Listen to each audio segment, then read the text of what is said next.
Bonjour, bienvenue sur le Métatour. Donc on est à Toulouse et on est en compagnie de Gilbert Abbas. Donc bonjour Gilbert. Oui, bonjour Patrick. Donc Gilbert, toi tu es un ancien officier des renseignements généraux. Donc tu travailles pour les services de renseignement français. Ouais. Et aujourd'hui tu es auteur de 2 livres. Donc l'un qui s'appelle Qui veut encore tuer le Christ, qui dénonce les réseaux, on va dire, pédophiles et satanistes, qui sont d'ailleurs souvent liés. Et un autre livre qui s'appelle Les coups tordus des services français, où tu reviens sur les affaires les plus emblématiques, on va dire, de ces 30-40 dernières années, et sur lesquelles tu expliques clairement qu'il y a des implications des services de renseignement dans ces affaires, quoi. Ouais, tout à fait. Bon, comme tu viens de dire, je suis un ancien officier des renseignements généraux. C'était juste avant que la DCRI soit formée sous le règne de Sarkozy. Et j'ai commencé d'abord à travailler sur le phénomène sataniste. Pourquoi? Parce que quand j'étais au RG, j'avais dans mon secteur d'investigation ce fléau déjà à surveiller. Et quand j'ai eu l'opportunité d'avoir la retraite, j'ai continué à m'investir parce que c'était quand même quelque chose de très grave. J'avais vu des choses affreuses. Et j'ai voulu donc essayer d'aider les familles dont les enfants disparaissaient ou les personnes qui avaient aussi fait l'objet d'ouverture de leur caveau et qui avaient eu leurs proches sortis de la tombe et on leur avait arraché le crâne, etc., pour avoir des totems dans les rituels sataniques, etc. Donc j'ai aidé ces gens. Mais en les aidant, je me rendais compte que j'égratignais. Je m'occupais que de 2 ou 3 personnes et c'était pas efficace. Et c'est au bout d'un certain temps que je me suis dit que si j'écrivais un livre, ça serait davantage porteur. Et c'est pour ça que j'écris d'abord Qui veut encore tuer le Christ, qui est un livre sous forme de roman pour pouvoir passer assez bien parce que je ne voulais pas faire peur aussi à la population. Et j'ai écrit ce livre dont le fil rouge est le satanisme. Le satanisme et la pédophilie, bien sûr. Tout est lié. Oui, ça c'est un lien. Alors, toi tu fais ce lien justement entre les réseaux satanistes et la pédophilie. C'est vraiment lié selon toi. Oui, pour moi, pédophilie et satanisme, c'est accroché. D'accord. On dit souvent que les sectes satanistes sont le maquis de la pédophilie. Les pédophiles ont l'opportunité de se cacher quand il le faut parmi les sectes sataniques. Et puis aussi, ils vont travailler, entre guillemets, avec les sectes sataniques. Pourquoi? Parce que le satanisme, c'est très orgiaque et c'est criminel. Et donc, il est bon pour eux, pendant ces rituels, de faire souffrir les enfants et les femmes en les violant, en les torturant, ou quelquefois simplement en les scarifiant, etc. Ça dépend du degré de la soirée qui est organisée. Donc, moi, je répète et je le dis régulièrement, le satanisme et la pédophilie, ce sont 2 phénomènes, mais en fait, ils sont reliés, donc ça n'implique C'est qu'un. 2 faces d'une même médaille en Ouais. fait. On s'en rend compte aussi avec les grandes affaires, comme l'affaire Allègre, par exemple, et d'autres qui sont des pédophiles ou qui sont des assassins, ils ont utilisé des rituels sataniques comme motif. Et ils avaient l'opportunité de faire venir des gens, bien sûr, en récupérant pas mal d'argent, mais ils ont utilisé en fond des rituels sataniques. Et toi, est-ce que tu peux nous confirmer donc qu'il y a bien des protections policières, judiciaires, parce que ces affaires n'arrivent jamais vraiment à aboutir? Il est clair déjà, d'une part, que le satanisme n'a rien de folklorique. C'est un phénomène qui est très clandestin. Pourquoi il est clandestin? C'est parce qu'il est violent et que quelquefois il peut être même criminel. Donc, en agissant dans la clandestinité, il est très difficile de travailler à ciel ouvert. On est obligé de travailler en étant policier, avec des écoutes, avec des informateurs et avec des moyens sophistiqués. Et il faut savoir aussi qu'il n'y a pas que ça à faire, malheureusement. Et donc il est quelquefois pas possible de suivre toutes les sectes. Il faut savoir que les sectes les plus dangereuses, ce sont les sectes qui sont les plus petites, parce qu'elles sont mobiles. Et il nous est arrivé parfois d'avoir repéré certaines sectes, et quand on y revenait le lendemain, eh bien, elles n'étaient plus là parce qu'elles avaient senti qu'elles étaient fliquées. Et donc, ce sont ceux-là les plus dangereuses. Ce sont celles qui sont mobiles et qui peuvent beaucoup bouger. Celles où il y a beaucoup de monde, non, elles sont nettement moins dangereuses. Elles sont manipulées par des gourous qui veulent faire de l'argent, point c'est tout. D'accord. Parce que quand on tombe dans cette notion, on a tous, voilà, je veux dire, eu vent de ces affaires comme l'affaire Chorale, par exemple, Oui, donc, où on a parlé de personnalités impliquées, c'est-à-dire oui. à très haut niveau. Il semble que ces réseaux bénéficient quand même d'une espèce d'impunité en France. Oui, il est aussi important de savoir que ces sectes sont plus ou moins chapeautées par un système mafieux. Et ce système mafieux a phagocyté ces sectes parce qu'ils ont trouvé chez ces sectes les moyens de faire de l'argent. On a tous entendu parler des snuff movies, bien que souvent on en fait un déni.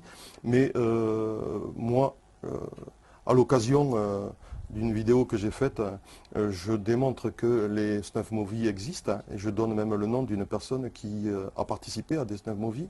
Donc, et il y a des personnes qui ont avoué avoir participé à des rituels sataniques pendant lesquels il y avait des films qui étaient effectués, et ces films-là étaient effectués en montrant les violences qui étaient réalisées sur les victimes, et ces victimes arrivaient parfois à agoniser. Nous avons aussi X1, Régina Louf, pour ne pas la citer, qui dit, elle aussi, avoir assisté à des rituels sataniques où ça finissait par la mort de ses copains et copines. Donc, il existe donc un réseau mafieux qui profite de ces sectes pour vendre ces snuff movies. Ils font au niveau international pas mal d'argent. La CIA semble-t-il, évalué ce coût qui tourne à plusieurs millions de dollars. Et donc, ce n'est pas rien, quoi. Et quand la mafia s'occupe de quelque chose, je peux vous dire que c'est efficace. Et c'est très difficile de combattre une mafia. Quand on voit qu'on est maintenant en Italie, on retrouve des résurgences de Cosa Nostra. Quand on voit que les Yakuza au Japon, ben, ils sont même au gouvernement. Quand on voit qu'en Europe, on est envahi par la mafia russe, ben, il ne faut pas s'étonner que le satanisme soit récupéré par un système mafieux qui est difficile à combattre. Est-ce qu'on peut aussi aborder, on peut mêler, on va dire, ces réseaux avec la franc-maçonnerie qui souvent est, on va un peu dire, mise à l'index, hein, par pas mal de personnes, qui dit que souvent les réseaux francs-maçons vont se greffer un peu dans ces autres réseaux. Alors, ce qui est surprenant, c'est que les premiers qui ont osé le dire, c'est le Vatican. Oui. Le Vatican a condamné les francs-maçons d'entrée parce que pour eux, ils avaient une politique qui était la politique luciférienne du satanisme. Et donc, ils les ont, comment on pourrait dire, interdits. Et pour eux, c'est donc des gens qui sont super dangereux. Et il y a le Nouvel Observateur qui n'a pas hésité à faire une page tout dernièrement, je crois que c'est en janvier 2013, où ils annoncent que, en première page de leur article, que les... Ça, j'ai perdu le nom. Non, les francs-maçons, voilà, les francs-maçons étaient... comment dire, aux portes même du gouvernement.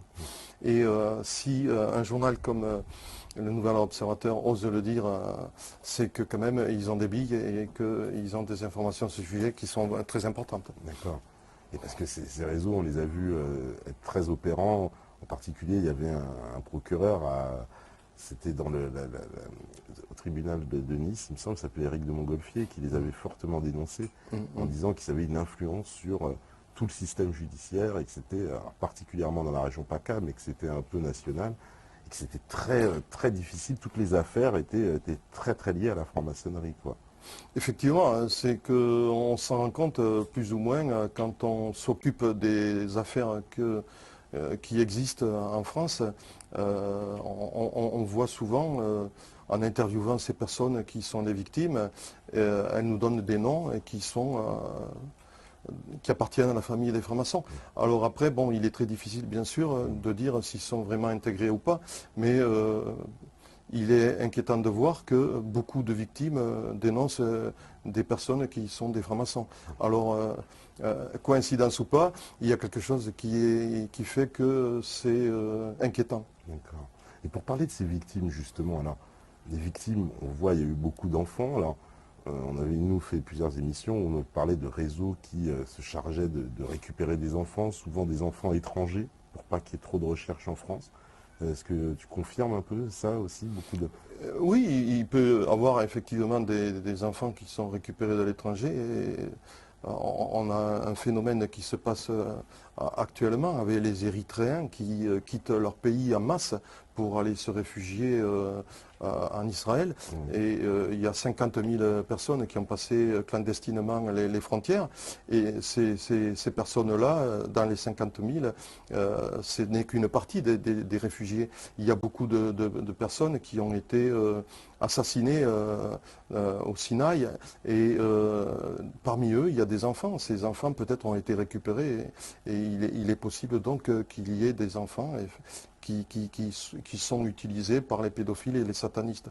Il faut savoir aussi que, puisque les sectes sataniques sont orgiaques, toutes les femmes qui sont au sein de ces sectes, elles sont violées constamment et donc elles sont enceintes. Et nous savons très bien que les gourous interdisent aux femmes qui sont enceintes d'avorter. Et donc ces enfants naissent au sein de ces sectes et ils naissent sur X et ils sont connus de personne. Et donc après, ils peuvent être utilisés. Donc il y a une puissance d'utilisation de ces pédophiles pendant les rituels sataniques réalisables et graves et que nous ne connaissons pas parce que tout est très bien cloisonné et clandestin. Ouais, il y a eu alors en France, moi j'ai envie de parler aussi de la Belgique, il y a eu l'affaire Dutroux qui a médiatisé, on va dire, ce grand problème de la pédophilie. Mais on a l'impression que la conclusion de cette affaire, c'est de nous dire, bon, il y a un homme, un prédateur isolé finalement, et les réseaux n'existent pas. C'était la conclusion du tribunal. Moi, j'ai envie de rire quand j'entends ça, parce que dans ma vidéo, j'encourage ceux qui ne l'ont pas vue d'aller la voir, j'apporte la démonstration qu'en partant de Dutroux, on arrive jusqu'en France et même plus loin, et qu'il y a un réseau. Toutes les affaires ont un petit crochet qui permet d'accrocher l'autre affaire. Et donc, quand toutes les affaires sont liées, moi j'appelle ça un réseau. Et on peut pas nier donc qu'il n'y ait pas de réseau. Et il faut savoir aussi que la pédophilie, elle est partout. Quand on voit, j'ai des chiffres que je viens de récupérer tout récemment, il y a 120 000 filles, 22 000 garçons en France qui ont été un jour, qui ont fait l'objet un jour d'une tentative de viol ou qui ont été violés par des pédophiles. Donc 120 000 ou 22 000 garçons et 120 000 filles, ça fait un enfant toutes les 3 minutes, c'est quelque chose d'énorme. Donc on ne peut pas dire que dans tout cet ensemble de violeurs, de pédophiles, il n'y ait pas des gens qui ne se connaissent pas, c'est pas possible. Puisque nous avons autant de victimes, on a quand même des pédophiles qui se connaissent et qui sont obligatoirement, qui appartiennent obligatoirement à un réseau. Ouais, parce qu'il y a aussi l'aspect économique de cette affaire, parce qu'on a vu avec l'histoire, par exemple, de l'affaire des CD de Zandvoort, donc c'était des photos qui étaient revendues comme ça sur Internet, donc ça fait l'objet apparemment d'un business quoi, de cette affaire. Tout à fait. Donc c'est ce que je parlais, c'était le système mafieux qui chapeaute tout ça et qui récupère et qui fait de l'argent sur le dos des enfants qui sont martyrisés par ces pédophiles et ces satanistes. Donc c'est vrai, moi je suis persuadé que ça existe. Et alors, au niveau des affaires en France, parce que il y a quand même on a parlé de l'affaire évidemment Dutroux, il y a une autre affaire qui est aussi assez choquante, c'est l'affaire Outreau, dans laquelle il y a eu vraiment des actes de pédophilie, il y a eu 13 victimes, et pourtant la majorité des gens pensent que, évidemment par rapport au battage médiatique, qu'il n'y a pas eu de victimes dans cette affaire, que finalement c'était un mensonge de Myriam Badawi, mais nous on a reçu son fils, Chérif Delay, qui est venu à l'émission et qui nous a hein, plus qu'apporter la preuve, mais il y a aussi d'autres journalistes comme Serge Gade, comme Jacques Thomé qui en parlent et qui ont écrit des bouquins là-dessus. Donc cette affaire, on nous a menti sur l'affaire Dutroux aussi. Mais l'affaire va rebondir. L'affaire, pardon, Outreau. Ouais. Ouais, elle va rebondir parce qu'elle va repasser au tribunal. Ouais. Donc on va peut-être se régaler, on va peut-être apprendre des choses, on va peut-être crever l'abcès. Et moi c'est ce que j'attends. Parce que effectivement, ça a été le plus grand scandale qu'il y a eu en France, cette affaire-là. Et elle a démoli des familles entières, elle a démoli même un magistrat. Et puis il faut savoir aussi que si elle rebondit pas pour rien. C'est qu'il y a quelque chose derrière. Et moi je suis content qu'elle reparte à zéro et qu'on puisse savoir enfin la vérité sur ce scandale et sur cette affaire déplorable. Ouais, parce que ce dossier, il est véritablement scandaleux. Quoi. Les victimes n'ont même pas on ne reconnaît pas vraiment leur statut de victime. Et apparemment, elles ont touché beaucoup moins d'argent que les acquittés qui, eux, ont touché énormément d'argent alors ils ont été reconnus par les victimes comme ayant participé. Ouais. Malheureusement, c'est toujours le cas. Les victimes sont toujours oubliées, on fait de l'argent et puis ce sont les autres qui récupèrent l'argent. Ce sont toujours les mêmes qui souffrent et ce sont toujours les autres qui récupèrent le fric. Donc espérons que cette affaire qui va rebondir nous permettra de savoir pas mal de choses et que on pourra connaître des vérités qu'on soupçonne mais qu'on ne peut pas trop claironner parce qu'on n'est pas sûr de tenir la vérité exacte et on ne peut pas trop en parler si on ne veut pas être accusé de diffamation. Donc il faut faire attention, pour l'instant encore, il faut marcher sur les œufs, mais merci pour cette affaire parce qu'elle va rebondir et je suis sûr qu'on va avoir des surprises. Alors ici à Toulouse même, il y a la fameuse affaire Allègre, hein, qui est hautement célèbre puisqu'il semble qu'elle impliquait un certain nombre de hautes personnalités. On sait qu'il y a le nom de Dominique Baudis à l'époque qui avait été mentionné par les prostituées elles-mêmes, puis qui s'était rétracté. Puis il y a eu Allègre lui-même qui est mort dans des conditions un peu... Enfin, on peut toujours comploter, mais c'est un peu bizarre qu'il n'y ait pas eu de procès finalement dans cette affaire. On n'est pas arrivé jusqu'au procès. Oui, l'affaire Allègre a été une affaire pour laquelle nous n'avons pas travaillé aux renseignements généraux et donc je ne la connais que par oui dire. Et je sais qu'il avouait pas mal de meurtres, mais entre le premier jour, le jour où il avoue le premier meurtre et le jour où il avoue le dernier meurtre, il s'est passé un laps de temps où il a disparu énormément de femmes que nous n'avons jamais retrouvées. Et donc, on peut dire quand même qu'il y a eu beaucoup de femmes qui ont disparu à cette époque-là.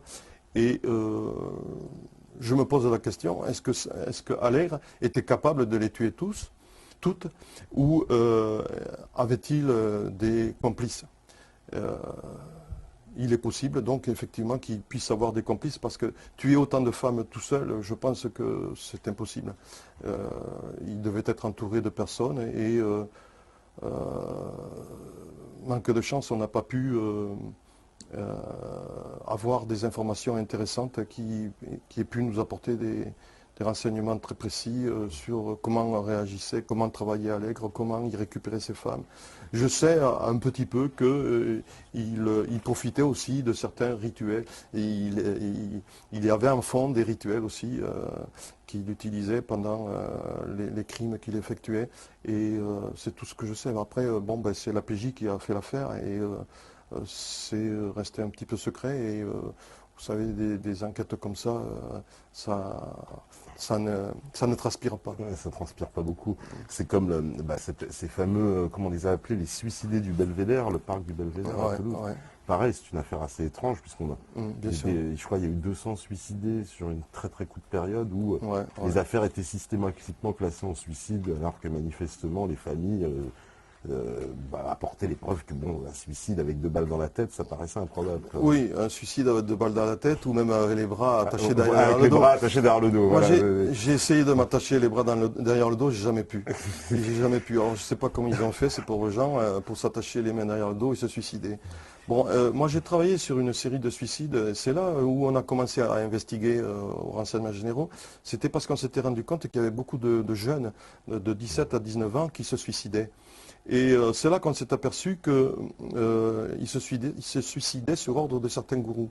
Et j'ai travaillé sur une affaire qui était vraiment douloureuse parce que ce jeune qui s'est suicidé, je connaissais sa maman qui était venue nous voir souvent et qui nous disait que son fils avait beaucoup changé, qu'il était rentré dans une spirale attirée par d'abord le black metal, puis ensuite il avait dérapé davantage, et puis il avait formé un groupe qu'on appelait, je crois, le groupe des Six.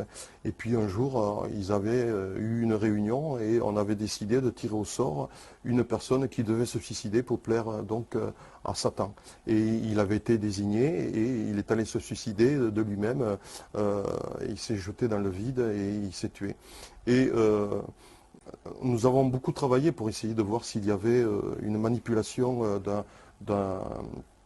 d'une personne derrière qui n'était pas un jeune, qui était un gourou, et on n'est pas parvenu à avoir des informations intéressantes et malheureusement ça a été juste au moment où je partais à la retraite et j'ai pas pu continuer l'enquête et j'en suis même très malheureux parce que j'aurais aimé résoudre cette affaire. Parce que c'est là qu'on s'est rendu compte que le satanisme peut aller très loin parce qu'ils peuvent pousser aussi les jeunes à déraper et à se suicider. Et quand on se suicide pour Satan, c'est qu'il y a des gens qui manipulent derrière. C'est pas possible, on ne peut pas le faire de soi-même. Il y a des personnes adultes qui sont là derrière et qui manipulent tous ces enfants et tous ces jeunes. Et qu'est-ce qu'il en est en France alors, je ne me rappelle plus du chiffre exact, mais il me semble qu'il y a 20 000 disparitions d'enfants par an. Ça, c'est un chiffre exact. Alors, moi, je n'ai pas ces chiffres-là. Et je n'ai pas aussi les chiffres réels. Parce qu'on n'en dispose pas, malheureusement, pour l'instant. Il n'existe pas de fichier. Hein. Tu peux confirmer ça? Il paraît qu'il n'y a pas de fichier des enfants disparus. Il y a un suivi des disparitions. Mais après, il faut voir que dans les disparitions, il y en a beaucoup qui sont retrouvés. Puis il y a les disparitions qui sont inquiétantes. Et c'est à partir de là que le chiffre réduit considérablement. Après, il ne faut pas faire d'erreur entre disparition inquiétante et disparition totale. Et malheureusement, souvent, on est appelé à faire cet amalgame. Et dans les disparitions inquiétantes, il y a souvent des enfants qui sont retrouvés et ils sont mentionnés, ils sont enlevés, etc. Et d'autres ont disparu entre-temps, ils sont rajoutés, etc. Mais il y a un suivi, mais il n'apparaît pas. Il n'est pas officialisé, et on n'a pas accès. Donc après, malheureusement, on peut être appelé soit parce qu'on a trop la foi de travailler sur ce phénomène-là, et on a trop tendance peut-être à exagérer le chiffre, mais à mon avis, ce chiffre est exagéré. Parce que quand on regarde, moi j'ai le chiffre là qui vient de sortir tout récemment, il y a 120 000 filles qui ont fait l'objet de tentatives de viol ou de viol par des pédophiles, et 22 000 garçons. Ça fait à peu près un enfant toutes les 3 minutes qui a subi donc des violences sexuelles. Ça fait à peu près entre 15 à 20% des enfants qui vivent en France. C'est un chiffre quand même qui est énorme. Mais les disparitions, si on regarde bien, si on regarde les journaux, si on fait un suivi de toutes ces disparitions, depuis l'époque où il y avait les grandes disparitions, c'est-à-dire Estelle, c'était Marion, etc., on se rend compte que ça a diminué quand même. Ça a diminué même considérablement. Ce n'est pas parce qu'on a travaillé dessus, je pense que c'est parce qu'ils ont trouvé, les pédophiles, un autre moyen de s'adonner à leur violence, à leur fantasme pathologique. Et je crois qu'ils ont trouvé des victimes ailleurs. Et il faut faire attention à ce chiffre. Et ce que je dis souvent, il faut être méfiant. Parce que si on veut rester crédible, il faut annoncer des chiffres qui sont sérieux. Et là, pour l'instant, moi, je crois qu'ils sont un peu gonflés et qu'il faut faire attention. Il faut se débrouiller déjà, essayer d'avoir les vrais chiffres. Et après, on pourra tirer des conclusions très efficaces. Pour l'instant, on ne les a pas, ces chiffres. On suppute. Et malheureusement, on peut peut-être se tromper. C'est ça, il faut être très méfiant là-dessus. Est-ce qu'on a déjà retrouvé justement des enfants disparus et qui, justement, une fois qu'on les a retrouvés, ont témoigné, ont pu apporter un témoignage sur ce qui leur était arrivé? Moi, à ma connaissance, on n'a jamais retrouvé d'enfants disparus, D'accord. à ma connaissance. Par contre, j'ai su que s'il disparaît à peu près une dizaine d'enfants, régulièrement, on trouvait après une dizaine de corps et de cadavres. Ah, Et ces cadavres sont découverts dans des endroits pratiquement inaccessibles, c'est-à-dire dans des communes qui se trouvent dans les Pyrénées ou dans les Alpes. Ce sont des tout petits villages où il y a 3 ou 4 maisons et où le maire n'a pas les moyens financiers de faire des tests ADN pour identifier les enfants et où il transmet l'affaire aux petites gendarmeries et qui transmettent eux aussi le dossier. Ça va ça fait de saut en saut en saut et puis on ne sait jamais s'il y a eu des tests ADN. Mais ce qu'on se rend compte, et moi j'ai interviewé une fois un maire qui était placé dans ce cas-là, et il m'a dit, ben, moi je ne peux pas faire des tests ADN. Moi je me suis retrouvé avec sur le dos le corps de cet enfant. Ben, ce que j'ai fait, je l'ai enterré sous X dans une fosse commune. c'est Donc, extraordinaire. C'est-à-dire que c'est à la mairie de payer un test ADN. Non, c'est pas obligatoirement à la mairie de payer les tests ADN. Déjà, il faut savoir qu'un test ADN ne se fait pas systématiquement. Après, bon, ben, ce sont ceux qui font les investigations et le parquet qui décidera, selon l'importance de l'affaire, de faire des tests ADN ou pas. Mais systématiquement, c'est pas obligatoirement que ça puisse se faire. Voilà. Donc, si ça se fait pas, ben, le cadavre sera enterré sous X dans une Donc en fosse commune. France, en gros, on peut retrouver un enfant dans une commune et puis il finit à la fosse commune sans qu'il y ait d'enquête, sans qu'il y ait rien. Ça peut se produire. Ça paraît complètement surréaliste. Personne ne Ça peut se produire. Maintenant, je ne dis pas que c'est systématique. Oui, loin c'est de pas là. systématique. Le Non, mais travail- rien que penser le que ça tra- puisse se produire, Mais ça reste quand même très étonnant. Ça peut se produire. Ouais, ouais. Ça peut se produire. Et c'est pour ça que moi, j'ai même fait une pétition il y a quelque temps où je demandais à ce qu'il y ait, chaque fois qu'un enfant, le cadavre d'un enfant est découvert, qu'il y ait systématiquement des tests ADN sur le cadavre pour essayer de l'identifier. Et j'avais demandé dans cette pétition beaucoup de choses. J'avais demandé aussi que la prescription soit rallongée ou totalement enlevée. Là, j'ai le plaisir de me rendre compte qu'ils ont élargi la prescription de 10 ans à partir de la majorité. Il faut savoir, hein, toujours, c'est à partir de la majorité. Hein. C'est passé de 20 ans à 30 ans. Donc, on peut intervenir encore sur des cas dont l'affaire s'est passée il y a 38 ans. Et c'est intéressant. Et mais il faut savoir aussi que celui qui a été violé par des pédophiles se rend compte qu'il a été violé que bien au-delà de la date où les méfaits se sont produits. Pourquoi? Parce qu'il y a une certaine amnésie qui se produit. Il a été fait un sondage sur ces victimes et on s'est rendu compte qu'il y avait 60% des victimes qui subissaient une amnésie pas totale, mais assez importante, et 40% par contre qui faisaient une amnésie totale. Et quelquefois, ils vivent des flashs, et puis ces flashs s'agrandissent, mais ils n'arrivent à retrouver la mémoire qu'au bout de 10, 12, 13 ou 14 ou 15 ou 16 ans. Donc la prescription, après, puisqu'elle est de 20 ans, on n'avait plus que 4 ans pour jouer. Donc c'était et puis après, comment réussir à prouver au bout de tant de temps passé un acte pédophile quand il n'y a plus aucune trace sur la personne puisqu'il est passé autant de temps, il est passé des années et des années. C'est la parole de la victime contre la parole du bourreau. Et donc après, c'est une bagarre d'avocats et c'est aussi un travail très long des policiers et des gendarmes qui font les investigations. Et là, je me suis rendu compte dans les chiffres que j'ai, et bien sûr toutes ces personnes qui ont été touchées par des actes pédophiles, il n'y a que 1,5% de personnes qui ont été condamnées. 1,5% de personnes qui ont été condamnées. C'est très petit. Et c'est dû donc à ce phénomène qui est difficile à prouver. Il est très difficile à prouver. Et finalement, il y a très peu de condamnations dans ces affaires. 1,5% des viols. C'est extrêmement peu. Les autres sont classés, les plaintes sont sans suite, ce sont des non-lieux, ou alors ils sont déqualifiés en agression ou en atteinte sexuelle et sont correctionnalisés. Elles ne vont pas aux assises. Et si un pédophile on n'arrive pas à prouver que ce pédophile, si on n'a pas toutes les preuves, il n'aura pas le viol, il y aura simplement un attouchement, ou ça sera donc correctionnalisé, il va faire quelques mois ou 1 an ou 2 ans de prison au lieu d'en prendre une dizaine, quoi, ce qui prendrait aux assises. C'est pour ça que nous avons un petit chiffre de résultats, de condamnation de tous ces enfants qui malheureusement subissent toutes ces violences sexuelles. Cette violence. Alors, les enfants, souvent, alors on a parlé des enfants étrangers qui sont amenés dans les réseaux, et qu'en est-il des Français?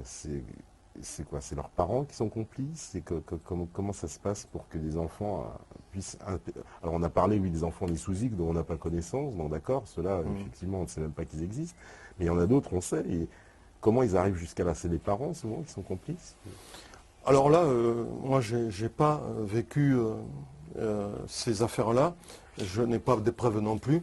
Mais j'ai entendu effectivement que certains parents vendaient leurs enfants pour être récupérés par des pédophiles pendant des sectes sataniques. Et si c'est exact, c'est vraiment très grave. Et j'espère qu'il n'y en a pas beaucoup et que c'est très minime. Mais j'ai entendu parler effectivement et je ne peux pas trop moi en parler parce que là je n'ai pas d'épreuves à apporter et je veux pas. Moi je suis toujours habitué en étant ancien flic de ne parler de choses que j'ai vécues vraiment et qui sont certaines à 100%. D'accord.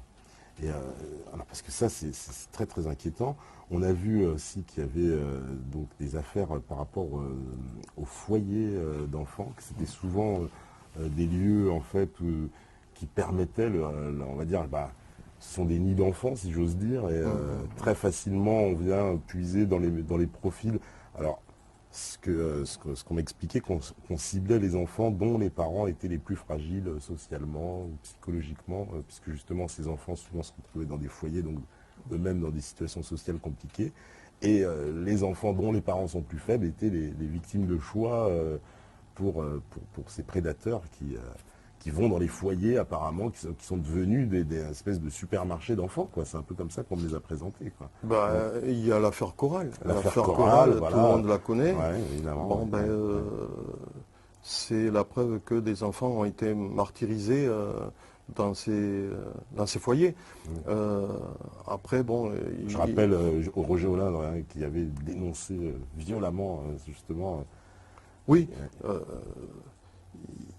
Si on écoute certains parents qui essayent de sortir leurs enfants de ces foyers, parce qu'il y a toujours d'un côté le parent aimant et le parent qui est l'instigateur de toutes les violences sur les enfants. C'est le cas des divorces aussi souvent parce que la maman essaye d'arracher l'enfant des griffes de ce pédophile. Et on se rend compte souvent que ces enfants sont placés à l'ASE pendant le temps où l'affaire va passer au tribunal, qui dure, qui n'en finit pas. Ces enfants sont détruits et quelquefois peuvent subir, comme il s'est passé au Choral, quelques violences. Il suffit de regarder les journaux parfois et moi j'ai vu encore, je ne me souviens pas, j'ai pas de mémoire, mais j'ai su lire une fois sur les journaux qu'il y avait eu des violences effectuées dans ces foyers. On a l'exemple du foyer de Sucy-en-Brie, où on nous a parlé. Oui, je l'ai lu, ça celui-là aussi. Donc, si nous avons des exemples dans certains foyers, je me pose la question, est-ce que ça peut se passer aussi dans d'autres et que ça se sait ou ça ne se sait pas? Voilà. Donc, la question, c'est celle que nous pouvons nous poser. Et bon, j'espère que ce n'est pas le cas, mais malheureusement, si on écoute des parents, il y a quelquefois des parents qui nous disent qu'ils ont beaucoup de soupçons. Et aussi, alors on nous a parlé beaucoup aussi de certaines associations. Alors en particulier, ça c'est notre ami Max de Wanted Pédo qui nous en a beaucoup parlé, des associations qui portent des noms de couleurs, genre hein, l'océan bleu, etc. Et que c'était un signe d'identification pour justement des associations qui cachaient en fait des réseaux pédophiles par derrière. Je ne sais pas si tu as entendu parler de ça aussi. J'en ai entendu parler sur le net, Ouais, où il y a un certain logo bleu ou voilà, logo rose qui donne des informations ou des pistes pour ces prédateurs. Et là, j'ai pas plus, tu as plus d'infos j'ai pas là-dessus. plus d'informations. D'accord. Mais effectivement, ces logos ont apparemment existé, existent toujours, et puisqu'on les voit circuler sur le net, quand on est à l'affût, quand on cherche, comme je le fais moi, euh, j'ai Oui, vu c'est- ça sur le net. Bien sûr, après, toute la population n'est pas au courant et donc ne sait pas.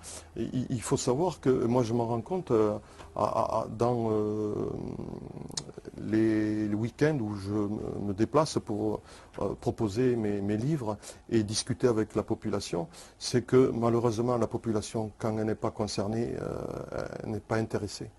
Et c'est là où le bas blesse, parce que on a l'impression quelquefois de se battre contre des moulins à vent et de ne pas être assez efficace.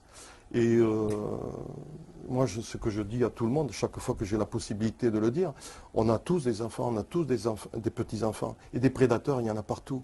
Donc il faut faire super attention. C'est comme le cancer, ça peut nous tomber sur le dos d'une famille sans qu'on s'y attende. Et c'est pas une fois que le mal est commis qu'il faut s'y intéresser. C'est maintenant, c'est avant il faut faire du préventif, beaucoup de préventif. Et c'est ce que je répète constamment. Alors, aujourd'hui, on en est à l'heure où le gouvernement essaie d'imposer ce qu'on appelle la théorie du genre. Et beaucoup de gens, on va dire, tirent un peu un signal d'alarme en parlant d'une marche vers la légalisation de la pédophilie. On a vu d'ailleurs même un tribunal en Italie qui a validé une relation entre une fillette, je crois, de 9 ans ou 10 ans et un monsieur de 70 ans, quelque chose comme ça, en nous expliquant que c'était de l'amour. Est-ce qu'il n'y a pas une volonté là maintenant carrément des autorités ou on va dire d'une certaine élite de faire accepter l'idée même de cette sexualité comme une autre forme de sexualité? C'est un peu d'ailleurs l'idée qu'avait défendu Maître Lévy dans une émission sur France 2 en nous expliquant que finalement la pédophilie était une sexualité comme une autre. Il y a moins de... Moi, je trouve que il y a moins de prosélytisme qu'il y a quelques années. Euh, c'est pas possible qu'on puisse en arriver là. Parce qu'il y a quand même derrière des gens comme vous, comme moi et comme bien de nombreux militants nous sommes à l'affût de tout ça et nous allons le dénoncer violemment. On ne peut pas admettre que de légaliser la pédophilie, c'est un acte contre nature. On ne peut pas. L'enfant qui a 7, 8 ou 9 ans ne participe pas volontairement à cet acte pédophile. Et il ne sait même pas que ça peut être un début d'acte d'amour, c'est pas possible. Il y a une violence qui est exercée. C'est pas un acte d'amour, c'est une violence, c'est une agression. Et je pense qu'on ne peut pas légaliser la pédophilie parce que là, j'espère que toute la France va aller dans la rue. On ne peut pas accepter ça, c'est contre nature, c'est impossible. Et je me battrai pour que ça ne se fasse pas. Et je pense qu'on sera très très nombreux à se battre pour que ça ne se fasse pas. On avait dit aussi qu'on devait baisser la majorité. Oui, Mais, ça faisait partie de ce genre de mesures. Ouais. bien sûr, il n'y a pas de fumée sans feu. Mais j'espère que ça aussi, ça ne se fera pas. Déjà 15 ans, moi je trouve que c'est déjà assez bas. Oui, c'est 15 ans la majorité sexuelle c'est en 15 France. ans. Faut le Moi je savoir. trouve que c'est assez bas. Parce que maintenant les enfants sont plus assistés qu'avant. Et les jeunes sont donc plus vulnérables qu'avant. Moi, de mon âge, on était élevé à la dure hein, et on savait se défendre. Maintenant, les jeunes, ils sont plus vulnérables. Et c'est pour ça que c'est pas possible qu'on arrive à ça. Ça serait une révolution. Parce que souvent dans ces affaires, justement, on observe que voilà, il y a aussi les services sociaux qui sont souvent impliqués. On nous parle enfin, on a de nombreux témoignages de gens qui mettent en cause les services sociaux, qui agiraient un petit peu comme des rabatteurs, pour le compte de réseaux plus importants derrière, mais qui sont les premiers à être en contact avec les enfants directement, quoi. Bah, on se bat justement pour essayer de récupérer toutes ces informations, tous ces témoignages, parce que on ne peut pas accepter ça. Et donc notre travail à nous, militants, c'est de faire en sorte de trouver des cas qui, comme vous dites, sont impensables. On ne peut pas profiter des foyers pour violenter ses enfants. Donc si en plus les responsables des foyers sociaux réagissent comme on le dit, c'est inadmissible.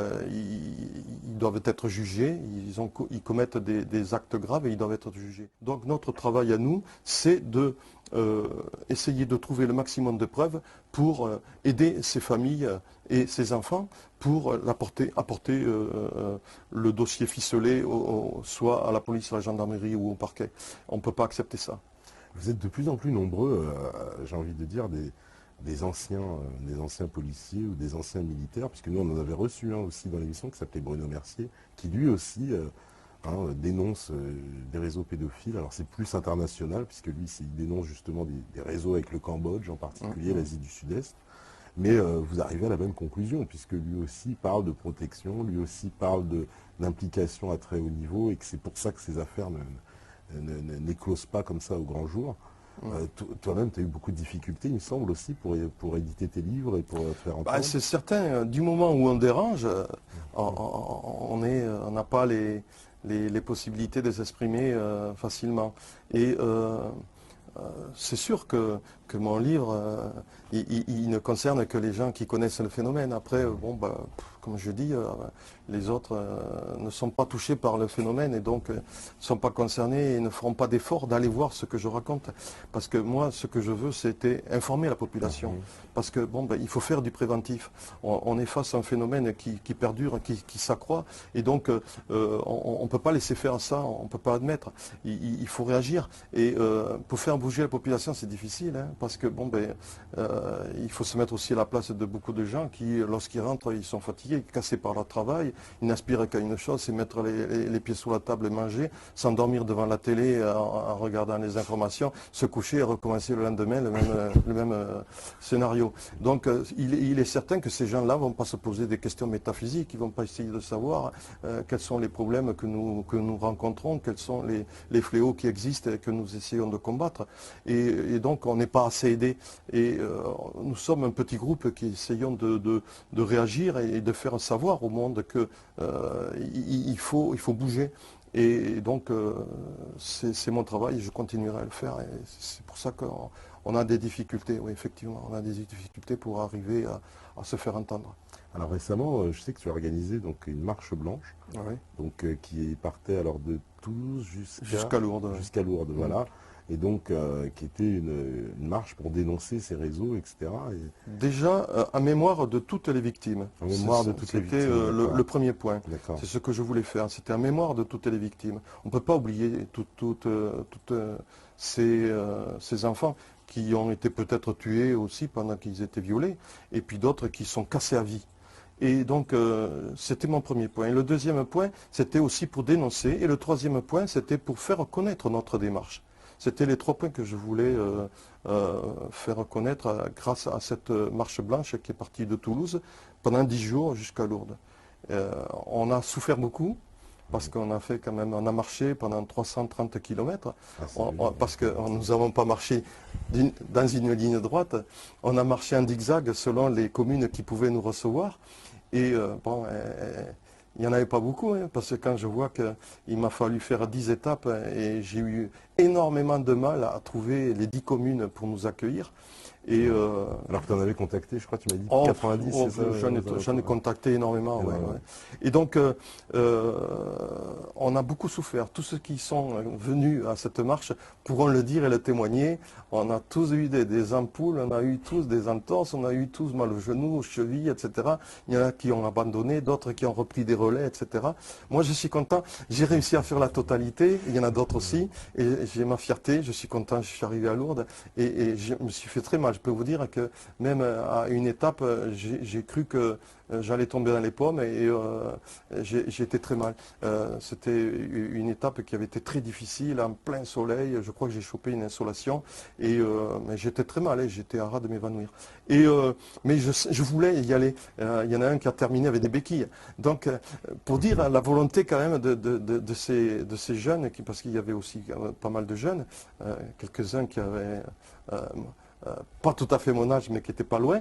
Et moi, quand même, qui ai dépassé largement les 60 ans, je voulais y arriver. On est arrivé, on a été content, on est arrivé à Lourdes. On a fait ça pour ces enfants, on a fait ça pour se souvenir des souffrances qu'ils ont vécues.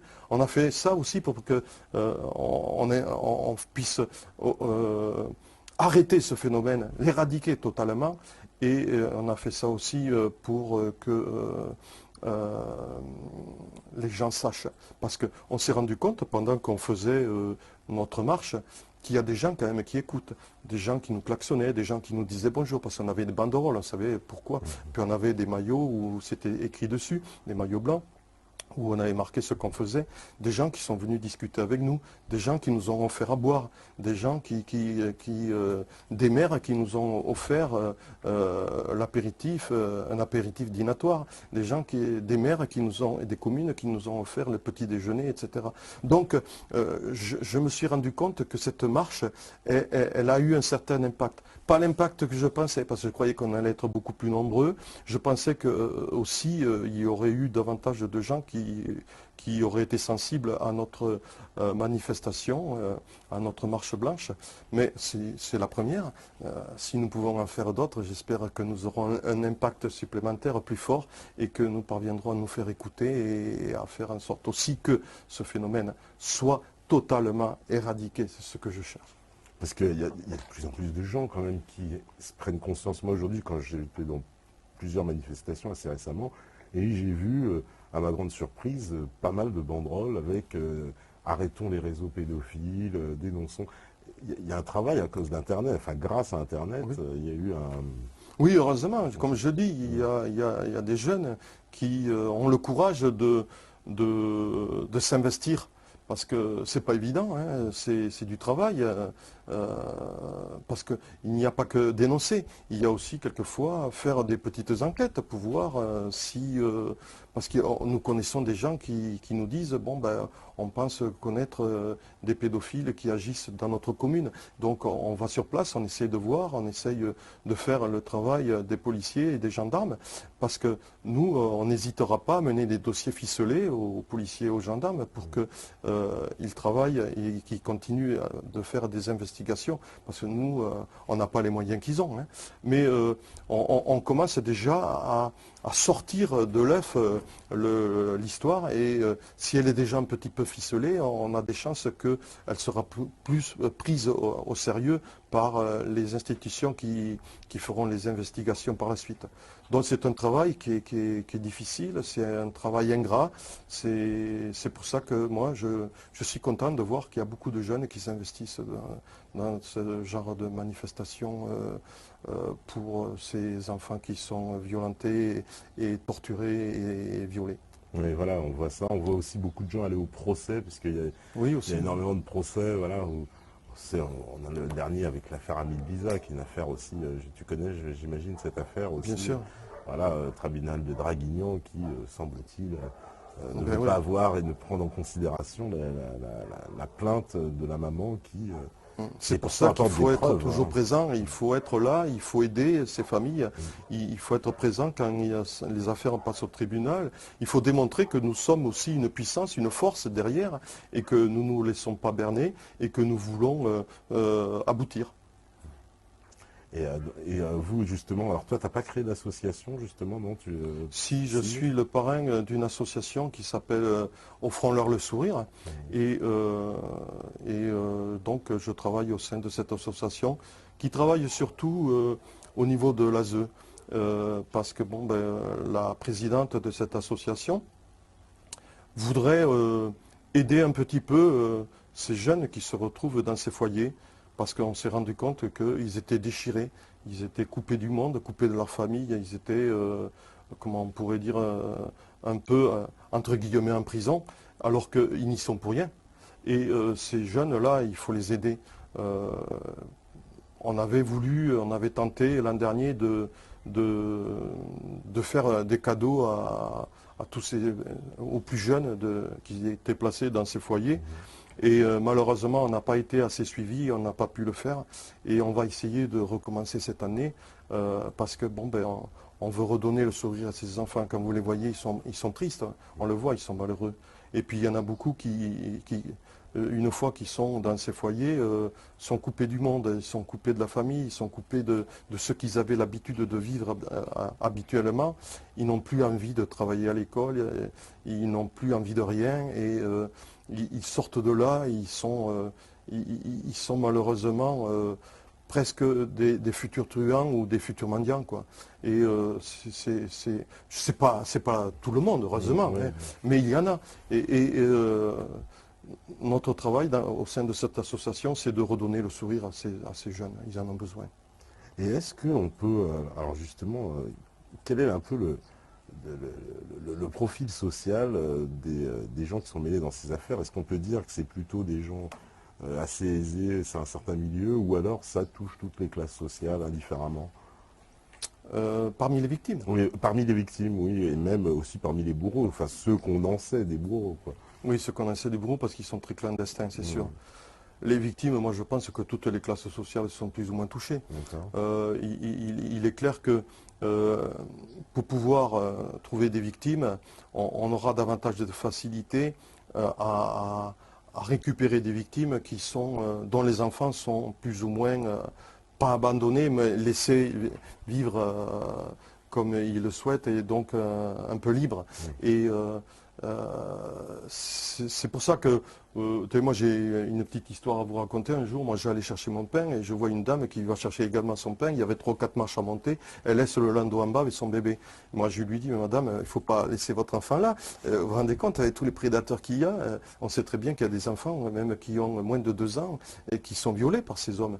Et je lui ai dit, il ne faut pas le laisser. Et elle m'a regardé tout étonné, elle m'a presque insulté. Elle m'a dit de quoi je me mêle. Et moi, je me suis pris mon cigare, j'ai allumé mon cigare. Pendant qu'elle discutait et qu'elle était allée chercher son pain, moi, je suis resté à côté du landau. Et j'ai dit, maintenant, vous pouvez y aller, vous risquez rien. Et elle m'a insulté à nouveau, en me disant de quoi je me mêle, etc. Mais j'ai fait un travail de prévention. J'ai essayé de lui faire comprendre qu'il ne fallait pas qu'elle le fasse. Mais comme toujours, c'est comme le cancer, c'est ce que j'ai dit. On ne pense pas être touché un jour. Mais voilà, le jour où elle sera touchée, c'est ce que je lui ai dit, madame. Si un jour votre enfant disparaît, vous allez vous le reprocher à vie. Et après, vous viendrez me voir pour essayer de le retrouver. Mais ça sera trop tard. Parce qu'un enfant qui disparaît n'est jamais retrouvé.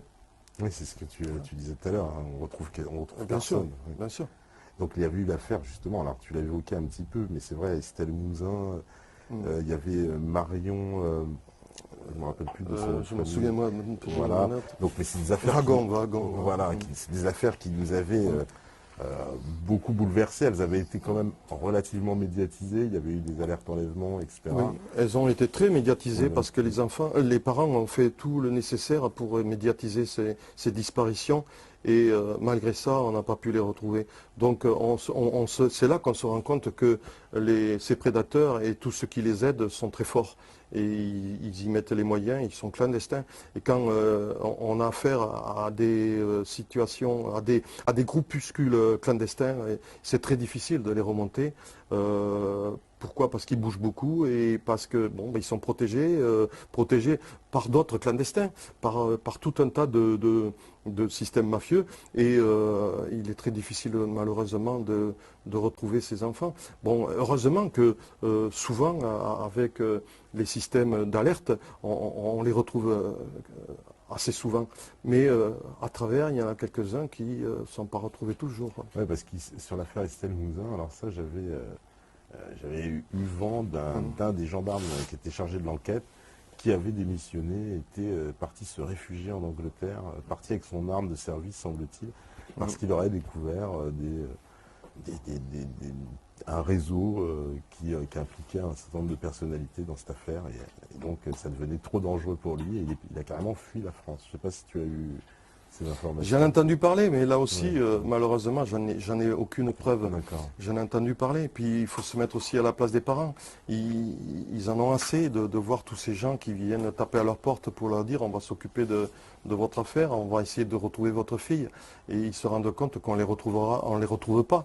Et donc, à partir de là, ils sont épuisés, ils en peuvent plus. Ils répondent plus. Ils veulent qu'on leur fiche la paix, ils essayent de faire leur deuil, ou ils gardent l'espoir de les retrouver. C'est ce que je comprends très bien. Moi j'ai des enfants, j'ai des petits-enfants. S'il m'arrivait un drame pareil, je garderai toujours espoir de les revoir un jour et de dire, ça y est, enfin, les revoilà, ils reviennent. Mais on le constate, on n'y arrive pas, on ne retrouve pas ces enfants. Et justement, toi, dans l'institution, dans l'administration, quels sont les moyens pour, justement, quand tu occupes une position comme ça dans les services de renseignement, de pouvoir dénoncer? Parce que clairement, si tu es face à un crime que tu le dénonces et que ça n'aboutit pas, qu'est-ce que tu peux faire si tu es dans l'institution policière, concrètement? Si on est placé face à un crime et qu'on a des billes, il faut porter plainte. Bon, après, j'imagine que si les éléments tiennent bien, il y a obligation à ce qu'il y ait une enquête. Et donc, je veux garder quand même l'espoir, et j'y crois, que les policiers sont honnêtes et font leur travail.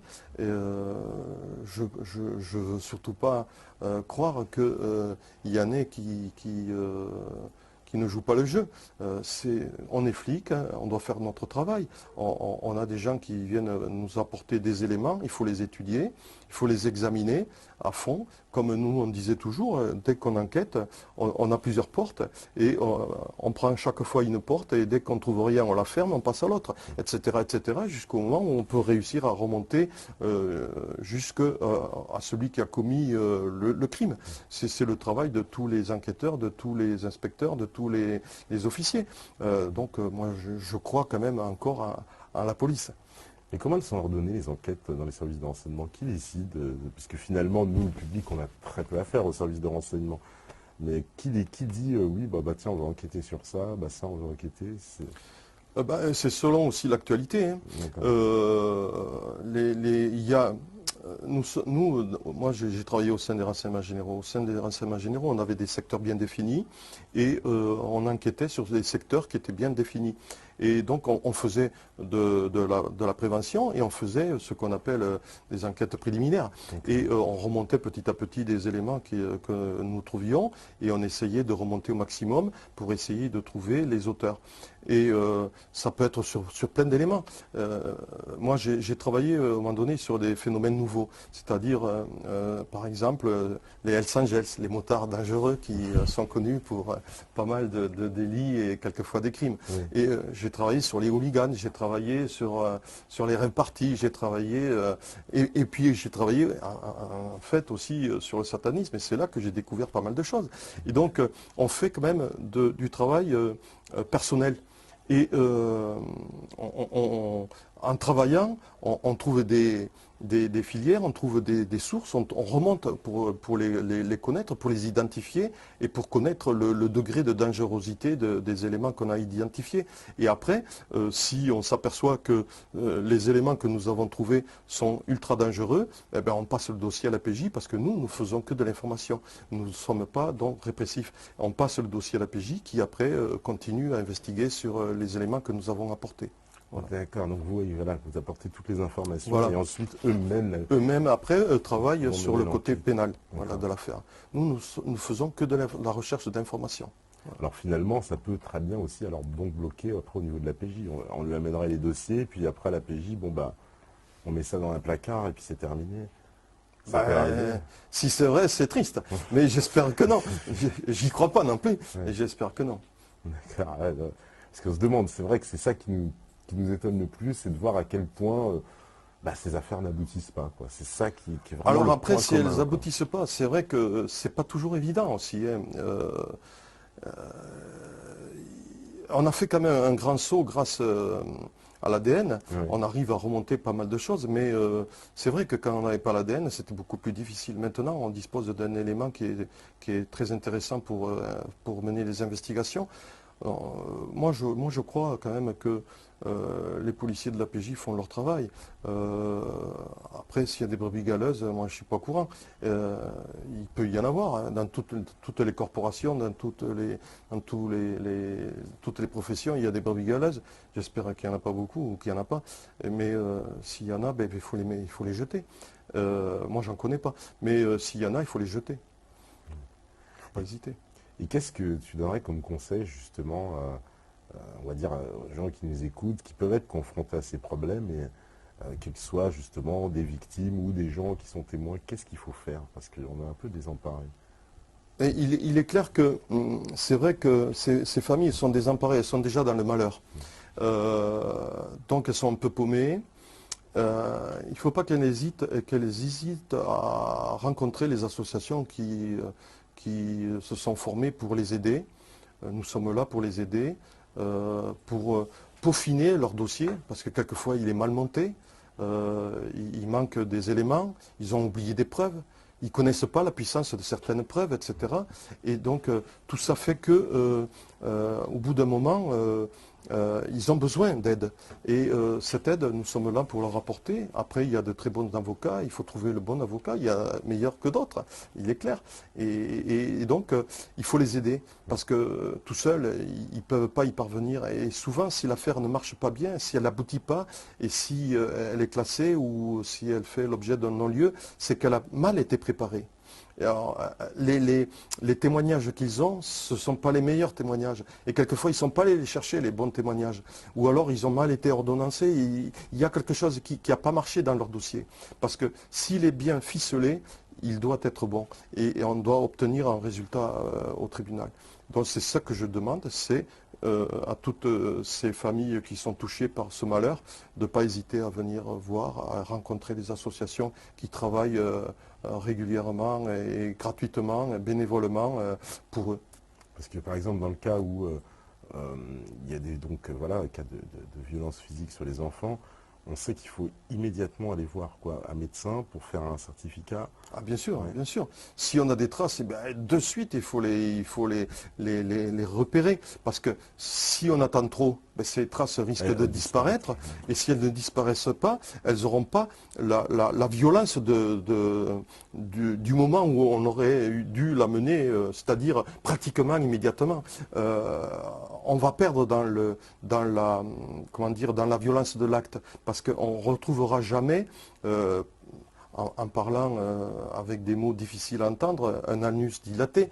Et il reprendra sa forme petit à petit. Et si on attend trop, peut-être il aura perdu même cette dilatation. Donc il ne faut pas hésiter, il ne faut pas avoir honte. Malheureusement, il y a des tabous. Il y a des familles qui pensent, oh là là, il ne faut surtout pas en parler, parce que va dire le voisin si on sait que mon fils a été violé par un pédophile, etc. Non, il faut passer au-delà de ça. Il faut penser à l'enfant qui est démoli. Il faut penser quand même à supprimer supprimer entre guillemets, ce pédophile. Donc pour pouvoir l'empêcher à continuer à récidiver, il faut l'arrêter. Et pour l'arrêter, il faut donc agir très vite. Parce que c'est en agissant très vite qu'on arrivera à récupérer, à sauter cet individu. Et les policiers aussi auront davantage de preuves et ils pourront agir en flagrant délit, etc. Avec des flagrants délits, on a davantage de puissance policière. Donc c'est ça, il faut agir de suite, immédiatement. C'est ce que moi je conseille. C'est ça. Il ne faut pas attendre. Il faut pas attendre. Et si il y a eu, parce que des fois on sait, alors ça j'ai eu certains témoignages, on me dit que des fois les médecins sont un peu réfractaires et refusent de faire eux-mêmes justement ces analyses. Qu'est-ce qu'il faut faire à ce moment-là pour les familles? Parce qu'apparemment c'est illégal, mais les médecins le... Bah, si on refuse, il faut aller voir d'autres, il faut aller à l'hôpital, il faut aller aux urgences, il faut aller n'importe où. Et il faut même ne pas hésiter à amener un envoyer témoin, par exemple, à nuit. Voilà, puis il faut envoyer un courrier au procureur de la République en expliquant la situation. Il faut tout dénoncer, il faut agir très vite. Ouais, il ne faut pas attendre. Si on refuse, il y en a d'autres. Il y a plein de solutions. Si on ne veut pas, il y a des médecins qui ne demandent que ça, c'est faire leur travail. Ouais.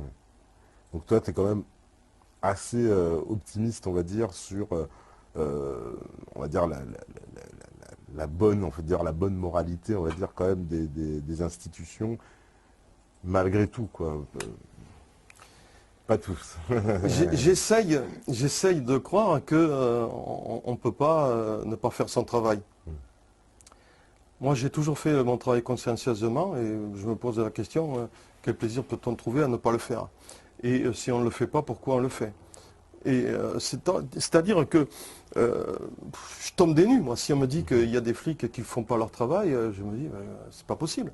Si on me dit qu'il y a des toubis qui ne font pas leur travail, moi j'ai ma belle-fille qui est médecin, et, je sais comment elle travaille, je sais comment elle s'investit. Je tombe des nues si on me dit qu'il y a des médecins qui ne font pas leur boulot. Pareil pour les avocats, pareil pour les magistrats, pareil pour les flics. Si on a des preuves, même il faut les dénoncer. Mais attention, il faut être très prudent, il faut les avoir ces preuves. Et quand on apporte les preuves, il faut bien les recouper au préalable. Parce que sinon, après, c'est nous qui allons avoir des problèmes. Donc quand on amène des informations, il faut toujours qu'elles soient recoupées, il faut toujours qu'elles soient très sûres. Il faut que ce soit un travail très bien fait. Et là, après, il ne faut pas hésiter à dénoncer. D'accord. Alors justement, en parlant de dénonceurs, j'ai envie d'aborder aussi les sujets de ton deuxième livre, donc les coups tordus des services français. Donc un livre que tu nous as dit qui marchait très bien parce que effectivement, il y a eu énormément d'affaires en France. Alors tu reviens sur un certain nombre d'affaires les plus emblématiques. Alors on pourrait en citer pêle-mêle quelques-unes. Moi j'ai vu, bon alors j'ai pas lu le livre, pour ceux qui savent, je le découvre, mais j'ai quand même eu le temps de faire de feuilleter voilà, par une lecture en diagonale. Alors j'ai vu que tu parlais par exemple de Markovitch, c'est l'affaire Markovitch. Oui, j'en ai parlé, effectivement, c'est une affaire intéressante parce que là, il y a une manipulation qui a été faite. Ouais. On voulait détruire Pompidou et ouais. Donc par sa femme alors par sa femme qui aurait, selon certains, on aurait récupéré des photos où sa femme fréquentait des lieux de partouze. De partouze, voilà. Exactement. Donc, et en plus, on a profité de mettre tout ça sur le dos de Pompidou à l'époque, quand il était en congé, bien sûr. Et même personne n'avait eu le courage d'aller l'informer que des bris circulaient. Alors quand on en arrive là, c'est là qu'on se rend compte qu'on tombe sur la tête. Il n'y a pas que cette affaire, il y a l'affaire Boulin. L'affaire Boulin, elle est extraordinaire parce qu'elle était très médiatisée. Je tombe des nues. On a toutes les informations, comme quoi il ne s'est pas suicidé. Les lividités cadavériques, il les a dans le dos et on le retrouve pratiquement à plat ventre, à quatre pattes dans l'eau. Quand on le sort de l'eau, il n'a pas de boue et de vase sur son pantalon et ses chaussures, alors que ce petit lac, qui est pas plus profond de 50 cm, est plein de vases. Donc s'il y est allé lui-même, il est obligé d'avoir les traces. S'il n'a pas des traces sur le pantalon, c'est qu'on l'a porté et jeté. Quand on se rend compte que Fabienne Boulin, sa fille, lorsqu'elle demande à exhumer le corps de son père, il y a des traces de violence sur le visage de son père, avec le nez cassé, des traces sur les pommettes, la mâchoire, etc., de violence, il a été vraiment massacré, cet homme. Et on ne va pas, avant de se suicider, se donner des coups. Ça ne tient pas debout. Et pourquoi les poumons ont disparu? Quand Fabien Boulin a voulu voir s'il y avait des traces dans ses poumons de l'eau, de l'eau, enfin, dans l'endroit où on l'a trouvé, impossible. Impossible de trouver les poumons ont disparu. Quand on ouvre le corps du papa de Fabienne Boulin, on se rend compte que les poumons ne sont plus là. Mais on tombe sur la tête, on a plein d'informations. Fabienne, elle a un dossier énorme. Mais elle a un dossier, et il faut savoir, attention, que c'est prescrit en 2017. 2017, c'est bientôt. C'est pour ça qu'il faut que se battre. C'est pour ça qu'il faut aider Fabienne. Et c'est pour ça que j'ai aussi souligné le problème de ce suicide à bracadabrant. Ça ne tient pas debout. Oui, parce que la justice a conclu un suicide. Hein, donc, bien sûr. Alors, ça arrangeait beaucoup de monde, peut-être. Alors, il me semble qu'à l'époque, bon, évidemment, je dois mieux connaître le dossier que moi, mais que c'était la gendarmerie, il me semble, qui avait commencé l'enquête. Tout à fait. C'était parti sur les chapeaux de roue, et immédiatement, ça leur a été retiré pour être confié à la brigade criminelle à Paris. Oui, c'est le procureur Charles Ray qui a pris cette décision.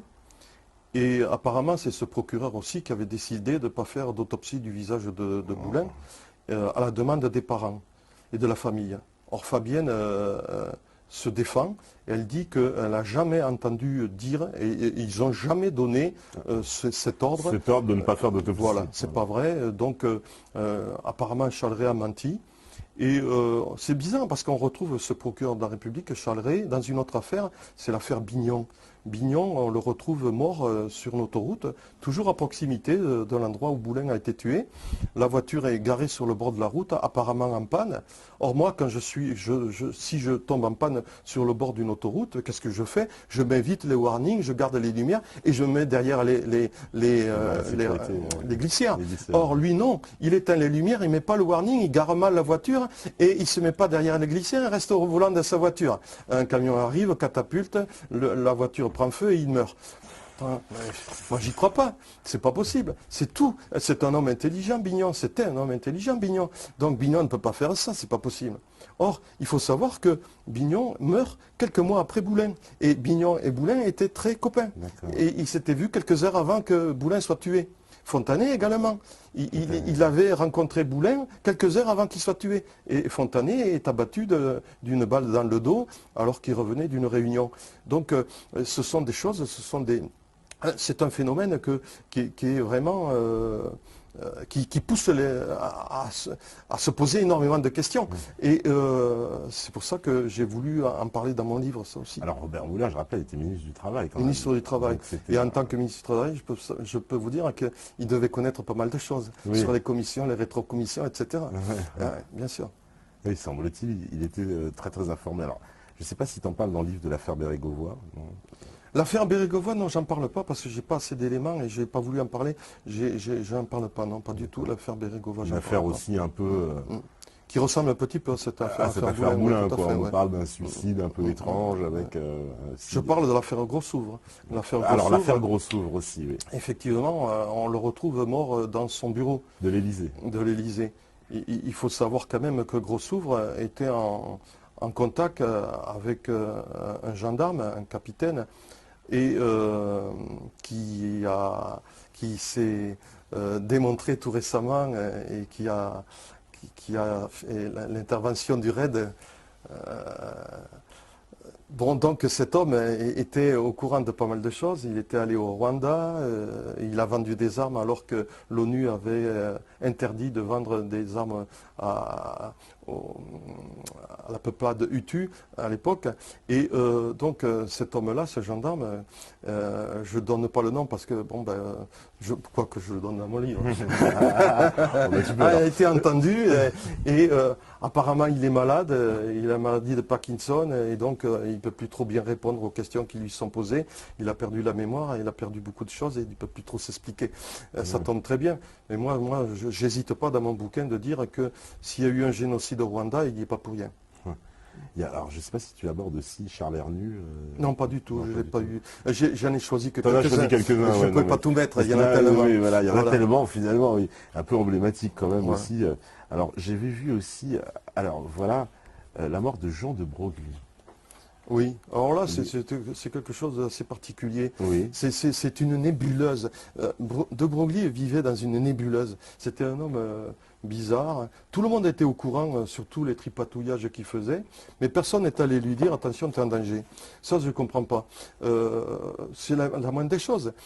Moi, je pense qu'on aurait dû même l'interpeller. Oui. On aurait dû lui demander des précisions sur tout ce qu'il faisait. Non, on l'a laissé tranquille, on l'a laissé faire, on l'a laissé se mouiller, s'embourber, jusqu'au moment où il est mort. Il est mort, alors là, d'une manière assez particulière aussi, et il faut lire mon livre parce que je ne peux pas tout dire non plus, parce que sinon après mon livre on ne le lira plus. Mais non, mais c'est vrai que c'est un cas assez particulier là aussi, et j'ai pris un grand plaisir à l'écrire parce qu'on tombe sur la tête là aussi. Ouais, alors moi aussi, je reviens un peu sur la mort par exemple aussi de Mehdi Ben Barka, parce que ça c'est une affaire alors l'affaire Ben Barka, c'est très ancien, c'est très ancien,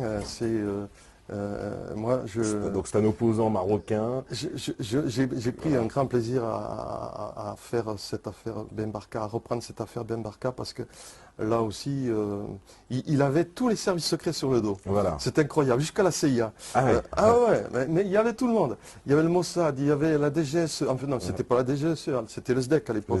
Il y avait tout le monde. Apparemment, il faisait même le double jeu, on y avait tout trouvé, ce pauvre homme. Et donc, il disparaît. C'était des petites frappes qui l'ont interpellé, qui l'ont amené dans un piège et qui l'ont soit torturé, On dit qu'il a été coulé dans un bain d'acide. ou même presque tué. On ne sait pas si c'est les petites frappes qui l'ont tué en le questionnant, ou si ce sont les services secrets de son pays qui sont venus pour le tuer. Mais en fait, c'est vrai, effectivement aussi, on dit que peut-être son corps a été rapatrié et il aurait été jeté dans qu'on appelle ça, un récipient rempli d'acide. Et il semblerait aussi que ça se fait assez régulièrement là-bas. J'en parle aussi effectivement de cette mort possible. Moi, je pense qu'il a été tué en France par ces gens-là, par ces petites frappes, qui ont été tuées, elles aussi, par la suite, parce qu'il fallait surtout pas qu'elles parlent. Mais c'était des truands, c'était des gens qui étaient manipulés, et puis a participé aussi le SDEC, a participé les RG, a participé la police plus ou moins. Il y a eu un tripatouillage incroyable. Cette affaire Ben Barka n'est vraiment pas claire, elle est vraiment tordue. Et là, pour savoir la vérité, on ne la saura jamais. Mais il y a trop de choses compliquées et bizarres dans cette affaire pour qu'on puisse dire que Ben Barka a été surveillé, c'est sûr. Il fallait le tuer. Il était devenu un homme dangereux. Et c'est comme, alors, une affaire qui fait le lien, si j'ose dire, avec le premier sujet, c'est l'affaire du pasteur Doucet aussi. Alors, lui, il était impliqué dans des réseaux pédophiles. Enfin, le pasteur Doucet était un homme particulier. C'était un homme qui avait des contacts avec des pédophiles, avec des gens qui étaient très connus dans le monde pédophile. Il avait comme amant des hommes qui étaient, qui étaient vraiment mêlés dans des affaires de pédophiles. Mais ce qu'il avait surtout, c'est qu'il avait un carnet d'adresses qui était très bien fourni. Et Yves Bertrand a même dit un jour, Yves Bertrand, qui était le patron des renseignements généraux, avait dit qu'il avait un carnet d'adresses fort de 1000 noms et que dans cette liste de noms, il y avait certainement des personnes bien placées. Et quand je dis bien placées, c'est dans la hiérarchie qui nous gouverne. Et donc, il avait eu le malheur de se vanter d'avoir ce carnet d'adresses et c'était devenu donc un homme qui était dangereux et qu'il fallait abattre. Donc on a mis longtemps l'affaire sur le dos des renseignements généraux et sur un inspecteur que je connaissais et qui a pu démontrer, il avait été défendu par Vergès à l'époque, qui a pu démontrer qu'il n'était pour rien dans cette affaire. Et donc, c'est resté toujours un point d'interrogation. Comment est-il mort? Parce que l'amant de Doucet, quand des personnes se présentent à sa porte, tapent à sa porte, il montre une carte bleu-blanc-rouge. Mais il faut savoir que le SAC avait une carte bleu-blanc-rouge aussi à l'époque. Donc, ça pouvait être aussi des gens du SAC qui l'ont interpellé. Ça peut être des flics qui l'ont interpellé, ça peut être beaucoup de gens qui ont des cartes bleu, blanc, rouge. Donc c'est une grande question. Mais la réponse, on l'a. Doucet était un homme dangereux. Doucet était un homme, je ne sais pas s'il était pédophile, mais il fréquentait les pédophiles. Il les protégeait. Et c'était un homme qui était vraiment pas neutre. Il n'était pas, comment on pourrait dire, blanc. Même je dirais c'était un salaud, quoi. Je pleure pas sa mort. Mais parce que cet homme était vraiment... En lisant mon livre, j'apporte beaucoup de preuves sur sa dangerosité. Sur sa dangerosité, ouais, parce que bon, il y en a beaucoup qui avaient essayé quand même de le défendre à l'époque. Oui, mais c'est qu'eux aussi n'étaient pas très clairs. Alors il y a une affaire, évidemment, alors là, on ne peut pas échapper, puisque c'est une affaire qui a un des plus, hein, on dirait l'un des plus grands face-flag pour la France, c'est l'affaire Mohamed Merah. Ouais, Alors en plus on est ici même à Toulouse où se sont déroulés les faits. ouais.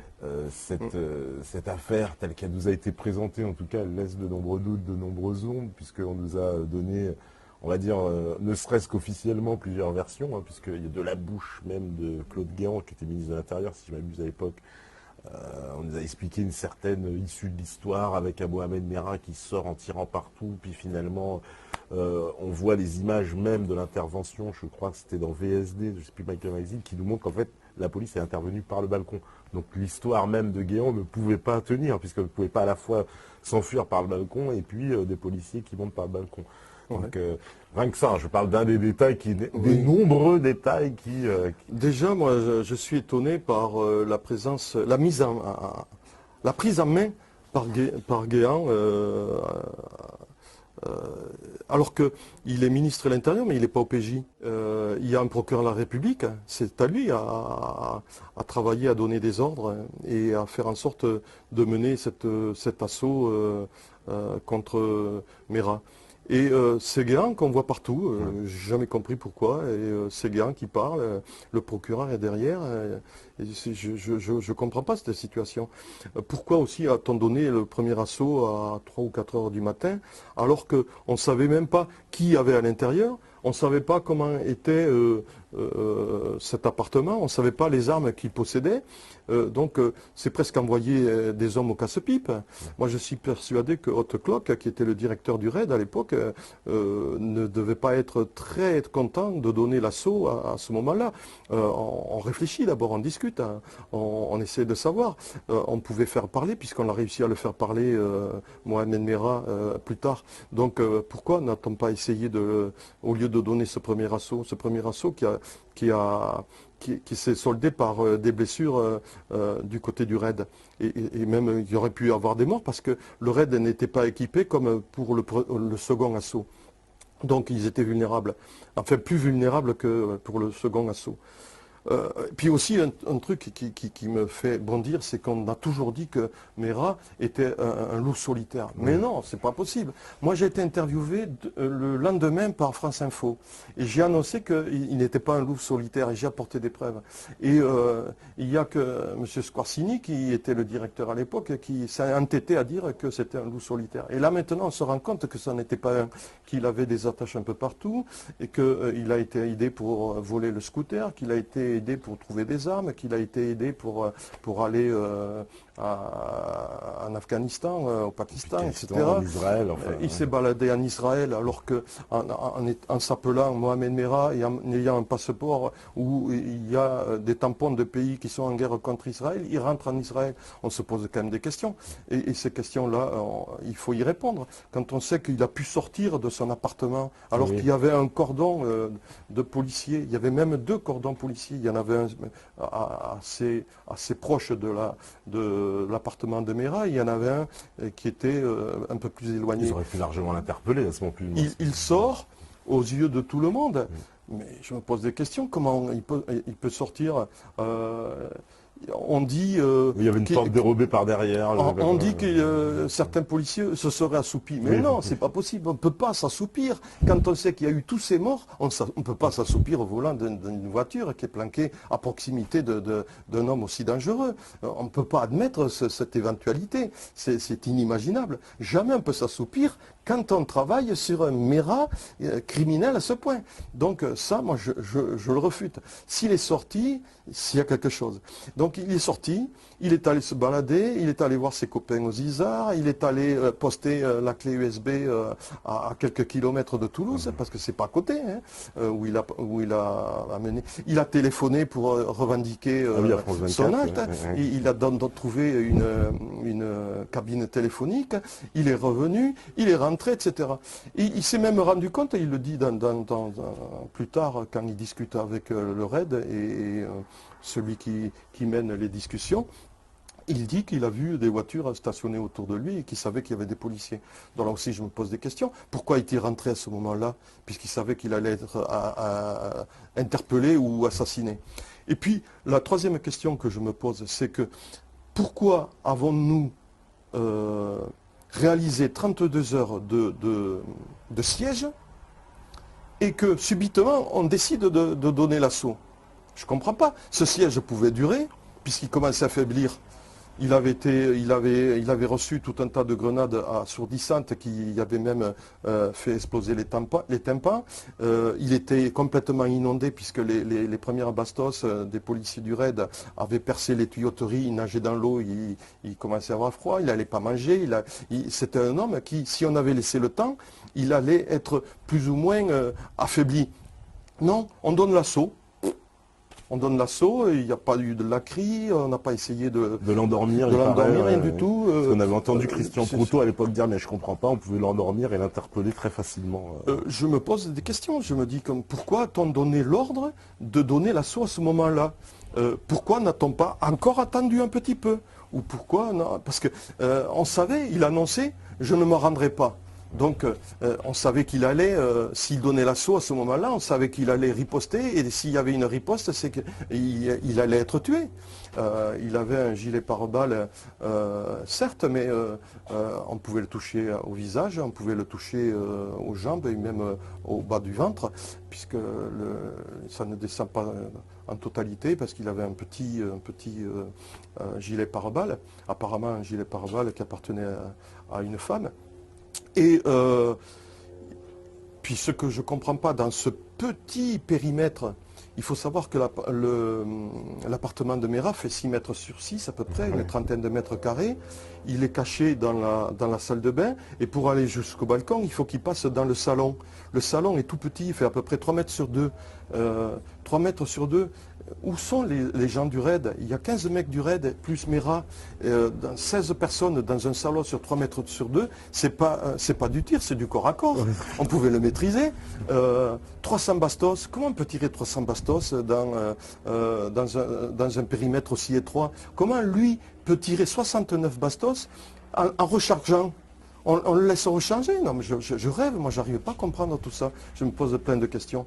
Et puis après le corps, quand on voit le corps sur, je crois que c'est Entrevue qui a montré la photo de Meyrat, moi je l'ai regardé, j'ai agrandi la photo, j'ai regardé avec une loupe. Je ne vois pas beaucoup d'impact, hein. Je ne vois pas l'impact dont on parle d'un sniper sur la tête. Moi je ne sais pas, un sniper quand il tire avec des armes qui sont létales et qui sont puissantes. Si apparemment il est touché à la tempe gauche et sur la photo effectivement il a un peu le visage tourné, donc on ne voit que le visage côté droit. Ça veut dire que la bastos est rentrée dans la tempe gauche et n'est pas ressortie du côté droit. Donc une balle tirée par un sniper qui rentre dans la tempe gauche et qui ne ressort pas de l'autre côté, on me pose des questions là aussi. Donc il y a plein de choses qui font que il y a aussi la revendication qui est faite par le papa de Meyrat, qui dit que lui, il a une discussion qui est faite avec le raid qui n'est pas tout à fait, et qui n'est même pas du tout celle qui est officielle. Et comment n'arrive-t-on pas à récupérer comment on pourrait dire ça, cette transcription de la discussion entre le raid que le papa de Mohamed Meyrat possède? Il y a plein de choses que je trouve bizarres. On permet Mohamed Meyrat, on cherche Mohamed Meyrat et on trouve un boxeur qui s'appelle Mohamed Meyrat et on le suit et on perd du temps. Alors que Mohamed Meyrat, on sait tous qu'il est à Toulouse.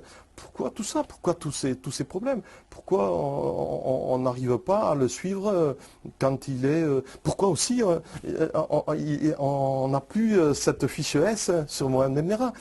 Mais il y a plein de choses qui font que... puis les témoignages qui sont contradictoires, les gens qui ont vu le tueur, on va dire, avant l'histoire de Zoratora, c'est des gens qui décrivaient un personnage qui ne lui ressemble pas du tout. Ils parlaient d'un grand avec les yeux bleus, avec un tatouage, etc. Enfin, quelqu'un qui n'a pas du tout...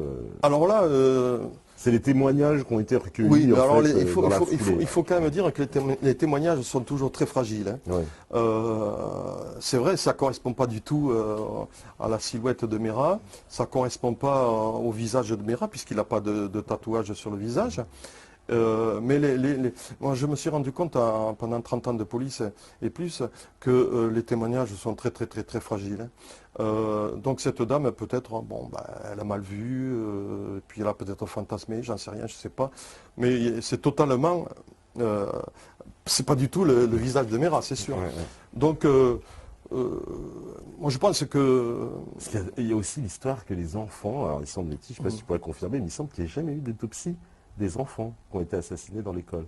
Alors que dans toutes les affaires criminelles, normalement, il y aurait dû avoir une autopsie, mais obligatoire. alors là, c'est le seul élément que je n'ai pas. D'accord. Non, il semble qu'on ait rapatrié les corps directement en Israël, sans autopsie, sans rien. C'est bizarre.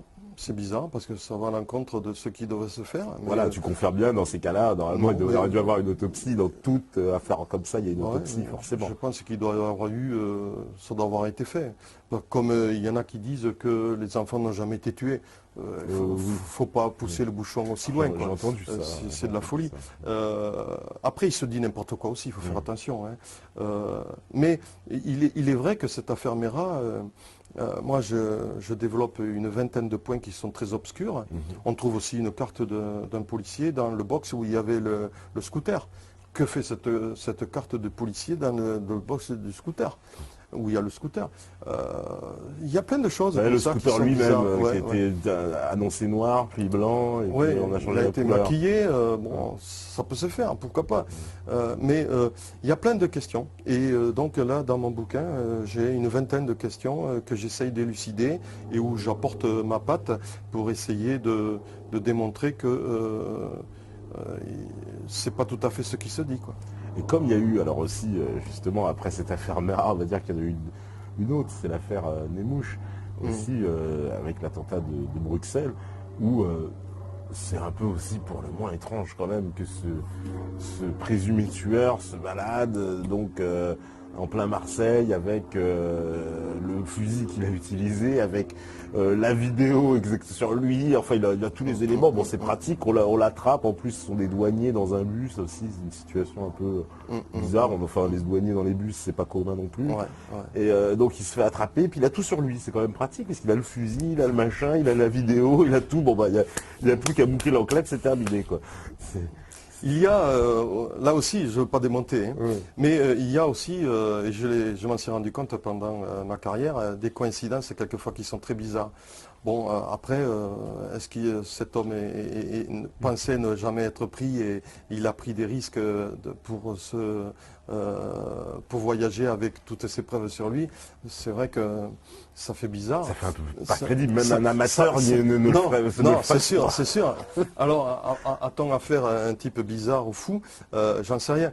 Mais cette affaire, je n'ai pas suivi spécialement et donc je ne peux pas trop amener je peux pas trop. Mais tu trouves quand même qu'il y a des éléments d'entrée, que ça paraît. C'est vrai qu'on peut se poser des questions. On peut se poser des questions. C'est sûr. C'est sûr. Et donc, parce que justement, alors, pour continuer un peu dans cette vague, c'est un peu pour en arriver à un des plus grands false flags de tous les temps, c'est le 11 septembre. Hein, donc on dérive un peu, je digresse un peu, mais forcément on est obligé de se poser, parce que voilà, j'étais sous la main et je me dis, toi voilà, qui a cette expérience des services de renseignement, est-ce qu'une opération comme le 11 septembre peut-être avoir été menée par des services de renseignement? Alors moi, quand l'affaire du 11 septembre s'est déroulée, on était à Artigat, où il y a la communauté d'Artigat, où Mera, le frère de Mera, Abdelkader, fréquentait déjà ce lieu avec Sabri Essid, etc. On travaillait déjà, il y a longtemps qu'on travaillait sur la communauté d'Artigat, et on nous a demandé de revenir immédiatement parce qu'il se passait des choses étranges. Et donc on est rentré au service et c'est là qu'on a appris que des avions s'étaient catapultés contre les tours et que les tours après s'étaient effondrées. On a vécu ça avec beaucoup de surprises.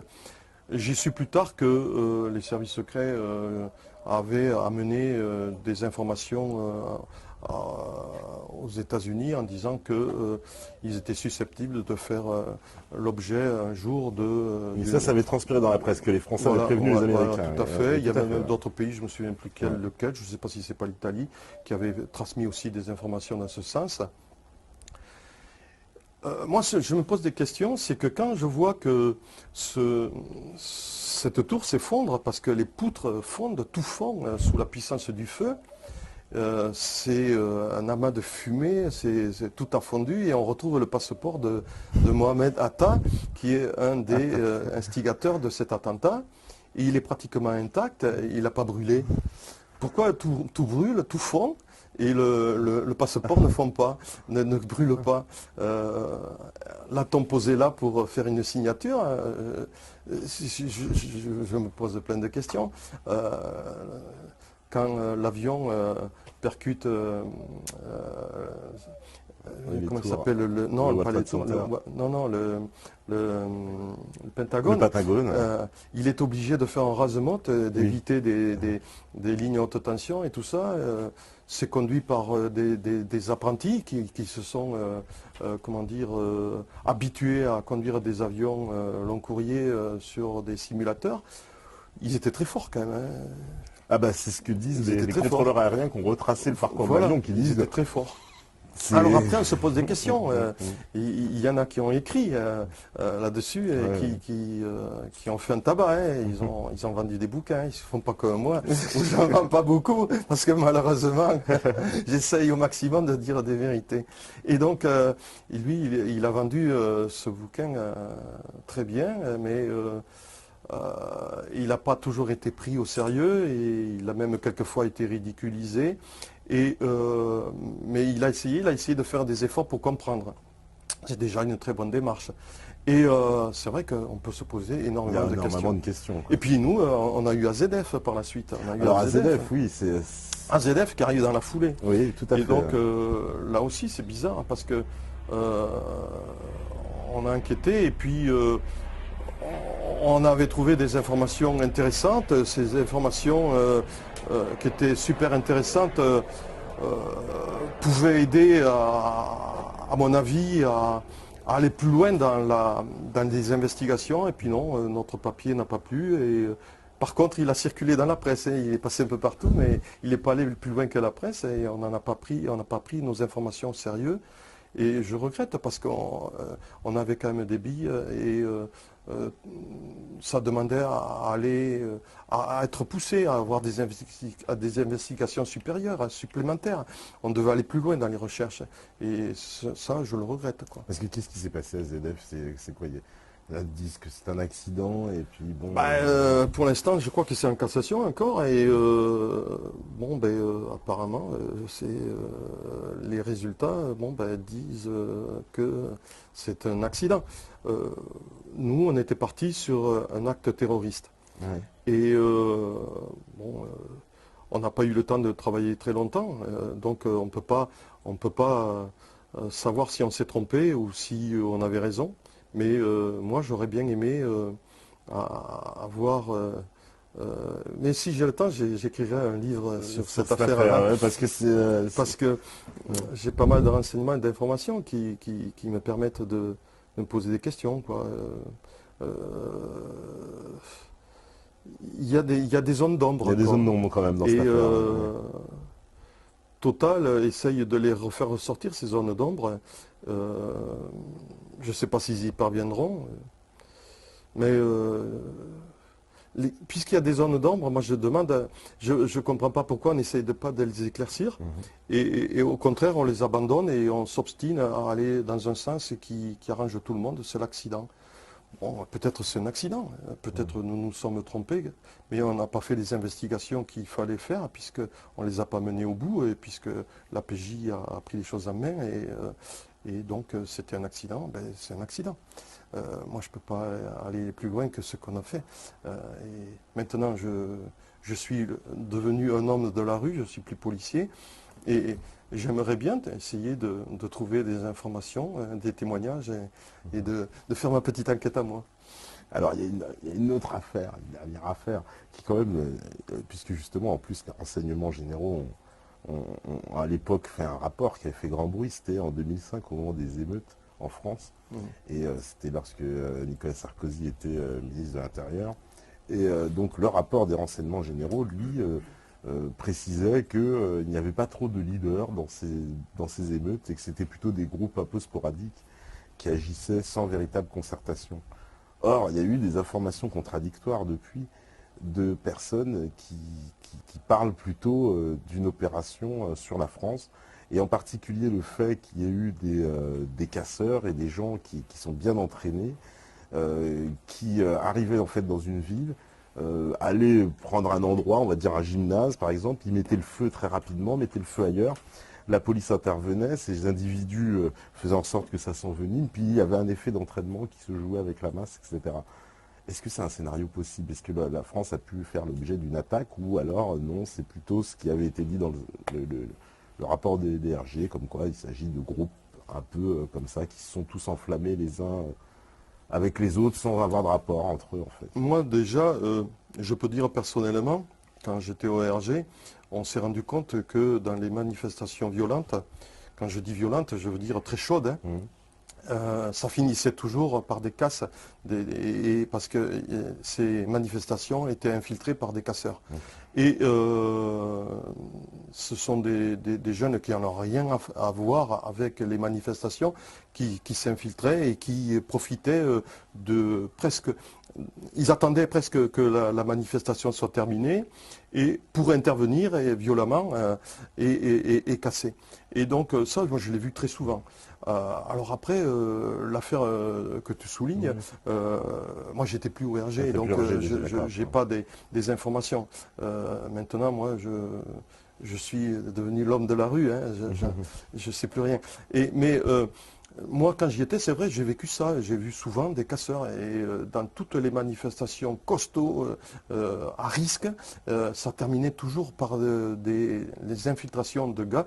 Et notre travail à nous était de repérer ces casseurs. Parce que des fois, on voit que ces gens-là qui s'infiltrent dans les manifestations sont protégés par la police. On a même vu dans une manifestation, je me rappelle bien, des gens qui vont pour détruire des vitrines, des passants qui tentent d'intervenir, et à ce moment-là, on va dire des policiers qui les empêchent d'intervenir sur les casseurs. Enfin, c'est un peu bizarre, quoi, parce que normalement on devrait arrêter les casseurs, et là on empêche les passants d'intervenir contre les casseurs. Alors, ouais, là tu m'étonnes quand tu me dis ça, parce que j'ai pas vu les images. Mais si tu les as vues, c'est que c'est vrai. Et donc voilà, je tombe des nues, parce que nous, je peux te certifier que on rentrait dans les manifs, on s'infiltrait dans les manifs nous aussi, on était déguisés, on n'était pas connus, on repérait, on cherchait les casseurs parce qu'on savait qu'ils y étaient, ils allaient y être, et on les désignait aux forces de l'ordre pour essayer de les neutraliser. Et donc, ils y parvenaient plus ou moins bien, c'est sûr, parce que dans la foule, quelquefois, on ne peut pas faire toujours ce qu'on veut faire. Mais moi, à l'époque, on faisait ce travail-là. Alors, si on en arrive à ce que tu viens de dire, je tombe sur la tête, quoi. Je me pose des questions. Est-ce possible? Ça devient même presque une folie, quoi. Oui, c'est ça. Ah, attends, j'ai un petit problème de micro.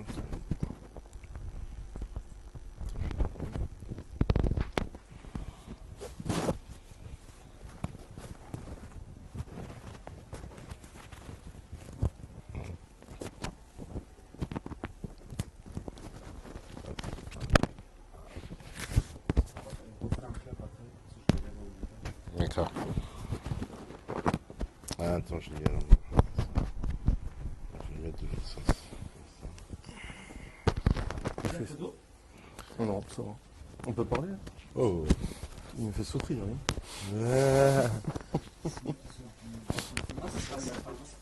Ah, d'accord. Ouais.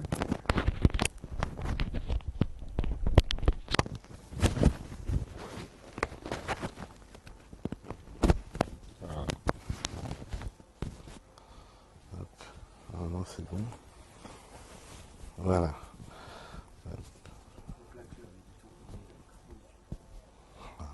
Quoi? Et voilà, normalement ça passe, tu m'entends? Ok. Voilà, donc on parlait, oui, de ces manifestations. Alors bon, ouais, c'est vrai, t'as pas eu d'infos là-dessus, mais souvent c'est quelque chose aussi. Alors ça, il y a une autre collusion aujourd'hui aussi qui est assez inquiétante.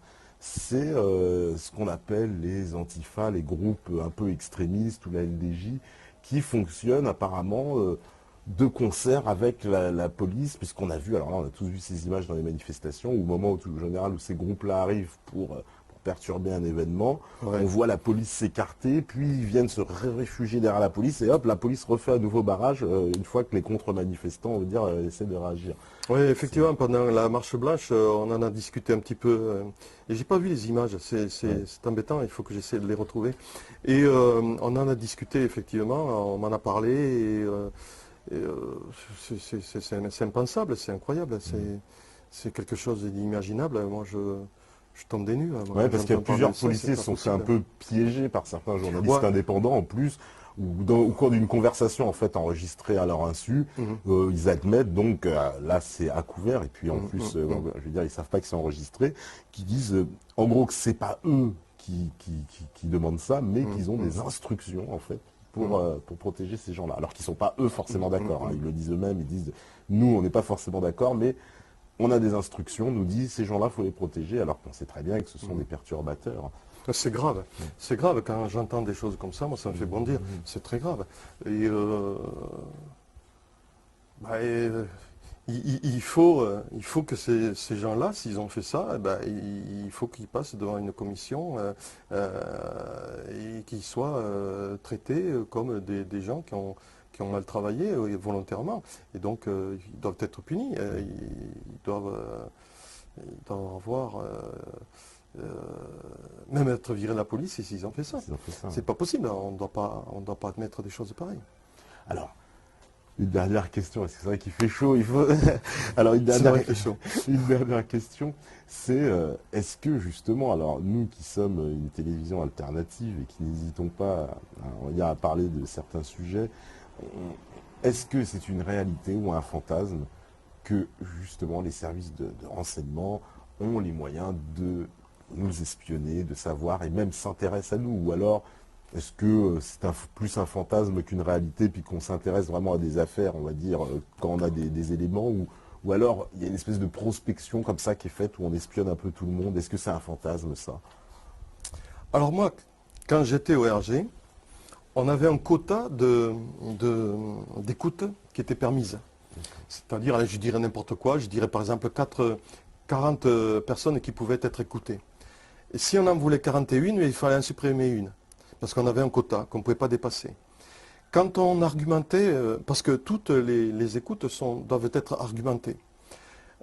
C'est-à-dire qu'on ne peut pas écouter n'importe qui, on doit apporter un dossier, on doit apporter des preuves et on doit apporter aussi les preuves que la personne qui va être écoutée est un danger pour la nation et pour l'État et pour la population. Et donc, si on n'apporte pas ces preuves, le personnage ne sera pas écouté.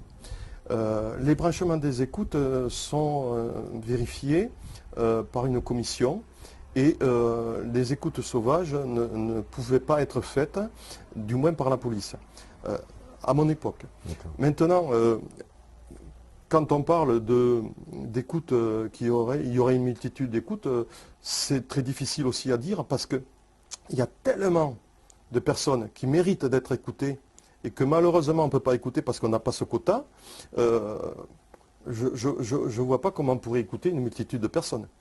Sur Toulouse, il y a 500 000 habitants, 40 personnes, je dis ce chiffre, mais je ne me souviens plus si c'était 40 ou si c'était même en dessous. Et je dis, si sur 5 000 habitants, on ne peut pas, 500 000 habitants, on a droit qu'à un petit quota, tu t'imagines très bien qu'il y a plein de gros bonnets, de gros truands, d'hommes dangereux qui ne sont pas écoutés. Puisque ce quota, pour écouter tous les gens qui sont potentiellement dangereux, ne peut pas être écouté. Donc c'est impensable. Donc moi, en tant que flic, je dis que à mon époque, et là j'en suis sûr à 100%, être écouté comme ça sauvagement, c'était pas possible et c'est un fantasme. Maintenant, aujourd'hui, est-ce que ça a changé? Je ne sais pas, je pense pas, je ne crois pas, je veux pas ça, j'espère que non. Et par contre, c'est vrai qu'on a toujours tendance à dire, même moi ça m'est arrivé tout dernièrement, j'ai dit c'est pas possible parce que j'avais dit quelque chose et puis c'est sorti Oui, de mon oui, entourage. oui, oui. Et donc je me suis dit pas possible, je suis écouté. Et je me suis posé la question, mais après j'ai dit mais non, il y a tellement de gens qui méritent d'être écoutés que moi je suis tellement bas dans la hiérarchie des gens qui pourraient être écoutés que c'est impossible. Voilà. Et donc il faut se mettre dans la position de cette hiérarchie de la violence. Un petit militant n'a pas la pointure d'un homme à être écouté. D'accord. Les gens potentiellement dangereux, ce sont les terroristes. Et je suis persuadé que des méras, il y en a tellement que même ils ne sont pas tous écoutés. Et ils ne sont même pas tous suivis parce qu'on a passé de flics. Parce que des méras, il ne doit pas y en avoir qu'un, il doit y en avoir une multitude. Et puisqu'ils partent tous s'entraîner là-bas, ils reviennent tous en France, donc en France ou dans leur pays de départ. On n'a pas assez de fonctionnaires pour pouvoir et d'écoute pour pouvoir suivre tous ces gens-là. C'est pas possible. Donc on ne peut pas écouter non plus un militant de base. C'est pas possible. Mais une écoute, quand même, tu me confirmes, techniquement, c'est très simple. Avec les portables, on se branche informatiquement. C'est pas... Ah ben, les écoutes sont faites régulièrement. Il y a un gars qui est spécialisé qui demande avec des feuilles qui sont signées par le préfet, par le ministre, parce que nous, au niveau des renseignements généraux, ce sont des écoutes administratives, ce ne sont pas des écoutes pénales. Hein. Donc ce sont des écoutes qui sont signées par le préfet et par le ministre de l'Intérieur. Et donc, dès qu'elles sont autorisées, avec ce papier, eh bien, les opérateurs font le nécessaire pour faire les écoutes. Et donc après, on a la possibilité d'entendre tout ce qui se dit, qui part de cet homme qui est écouté et qui arrive chez cet homme qui est écouté. Ensuite, bon, ben, des écoutes sauvages, moi, mon époque, ça peut arriver. Des écoutes sauvages. si ça arrive, ce sont des gens que je n'ai pas connus ou qui sont manipulés, je ne sais pas. Moi, franchement, moi, je suis honnête, hein, je n'ai jamais vu et entendu dire qu'il y avait des écoutes sauvages au RG pendant que j'y étais. Et au tout début, c'est vrai que c'était plus... c'était moins, plutôt, moins serré que maintenant.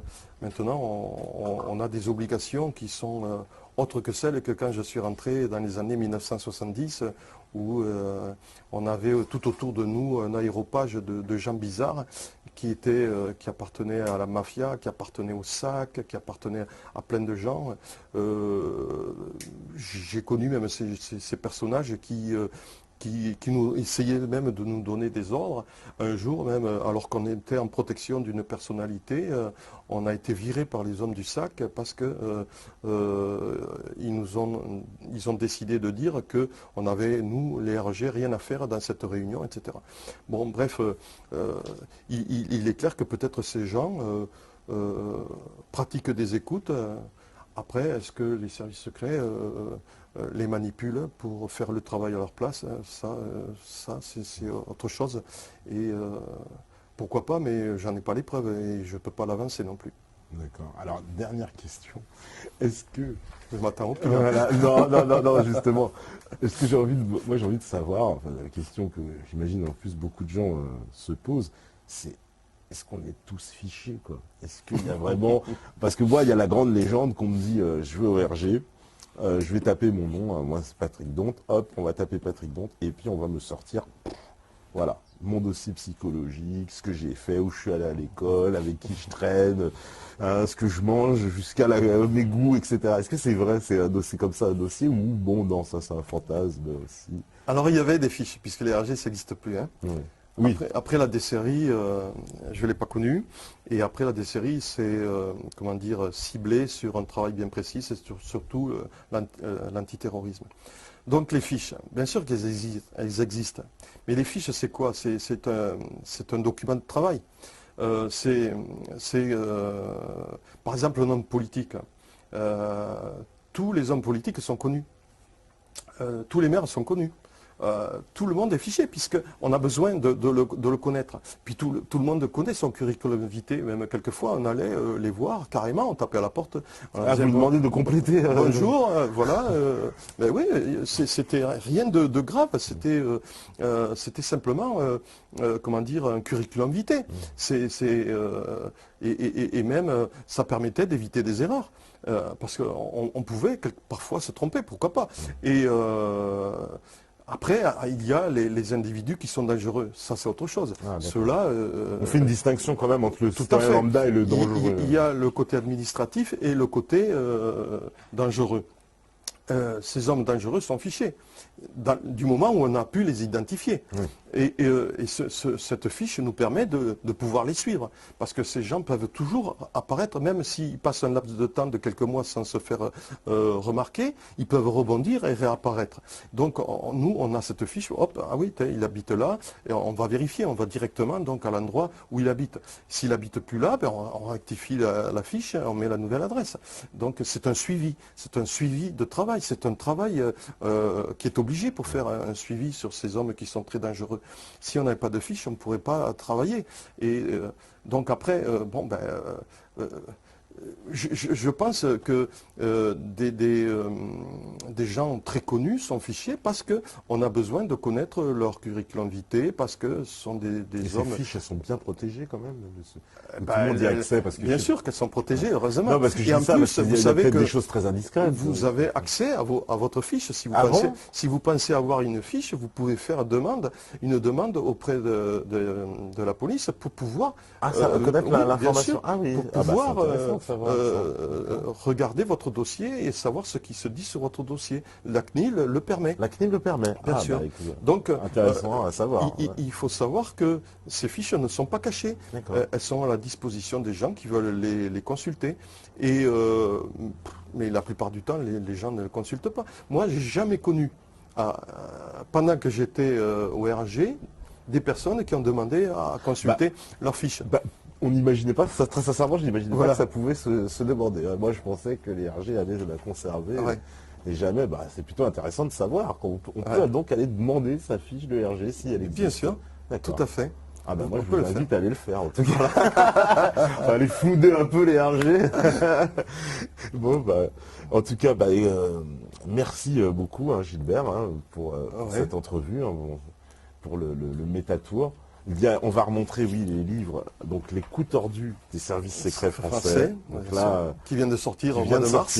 Voilà, c'est pour ça que je montre celui-là en premier, puisque c'est le dernier bébé, si j'ose dire. Voilà, tout à fait. Voilà. Donc Les coups tordus des services français, une façon de savoir un petit peu plus sur les grandes affaires et les grandes affaires de ces 30 dernières années. Édition Quetken. Les éditions procurer aussi auprès de D'ailleurs, oui, tu as un site internet peut-être. J'ai un site internet où on peut effectivement aussi se procurer mon livre. D'accord, c'est quoi le nom du site pour les métalleux? Comme je n'y connais rien, je suis incapable de le dire mais en fouillant, on peut le trouver très facilement. Gilbert Abbas, vous cherchez, vous devrez trouver. Et ça, c'est mon premier. Ton premier livre, Qui veut encore tuer le Christ. Voilà, un livre qui parle surtout du satanisme et un peu de la pédophilie. D'accord. Voilà, donc la fiche, peut-être pas trop en rapport avec le sujet, non? Je sais pas. Oui, c'est vrai que on pourrait croire que c'est les Templiers quand même. Le titre, j'ai voulu un titre qui choque. J'ai cru faire quelque chose qui allait percuter, et puis j'ai peut-être fait une erreur dans ma première page. Mais il se vend très bien quand même, et il faut continuer à l'acheter parce que vous apprendrez plein de choses en le lisant. D'accord. Merci beaucoup pour nous avoir accueillis ici à Toulouse, sur le Métatour. Merci Steph à la régie, à Renaud, à Liès aussi qui sont avec nous. Moi je vous remercie aussi de m'avoir écouté et d'avoir eu la patience de m'écouter. Il n'y a aucun problème, et je pense qu'ils apprécieront beaucoup parce que c'était une entrevue très très intéressante. Donc amis du Métatour, on se retrouve pour une prochaine étape, parce que vous savez très bien que si vous écoutez ce message, c'est que vous êtes la résistance. Salut!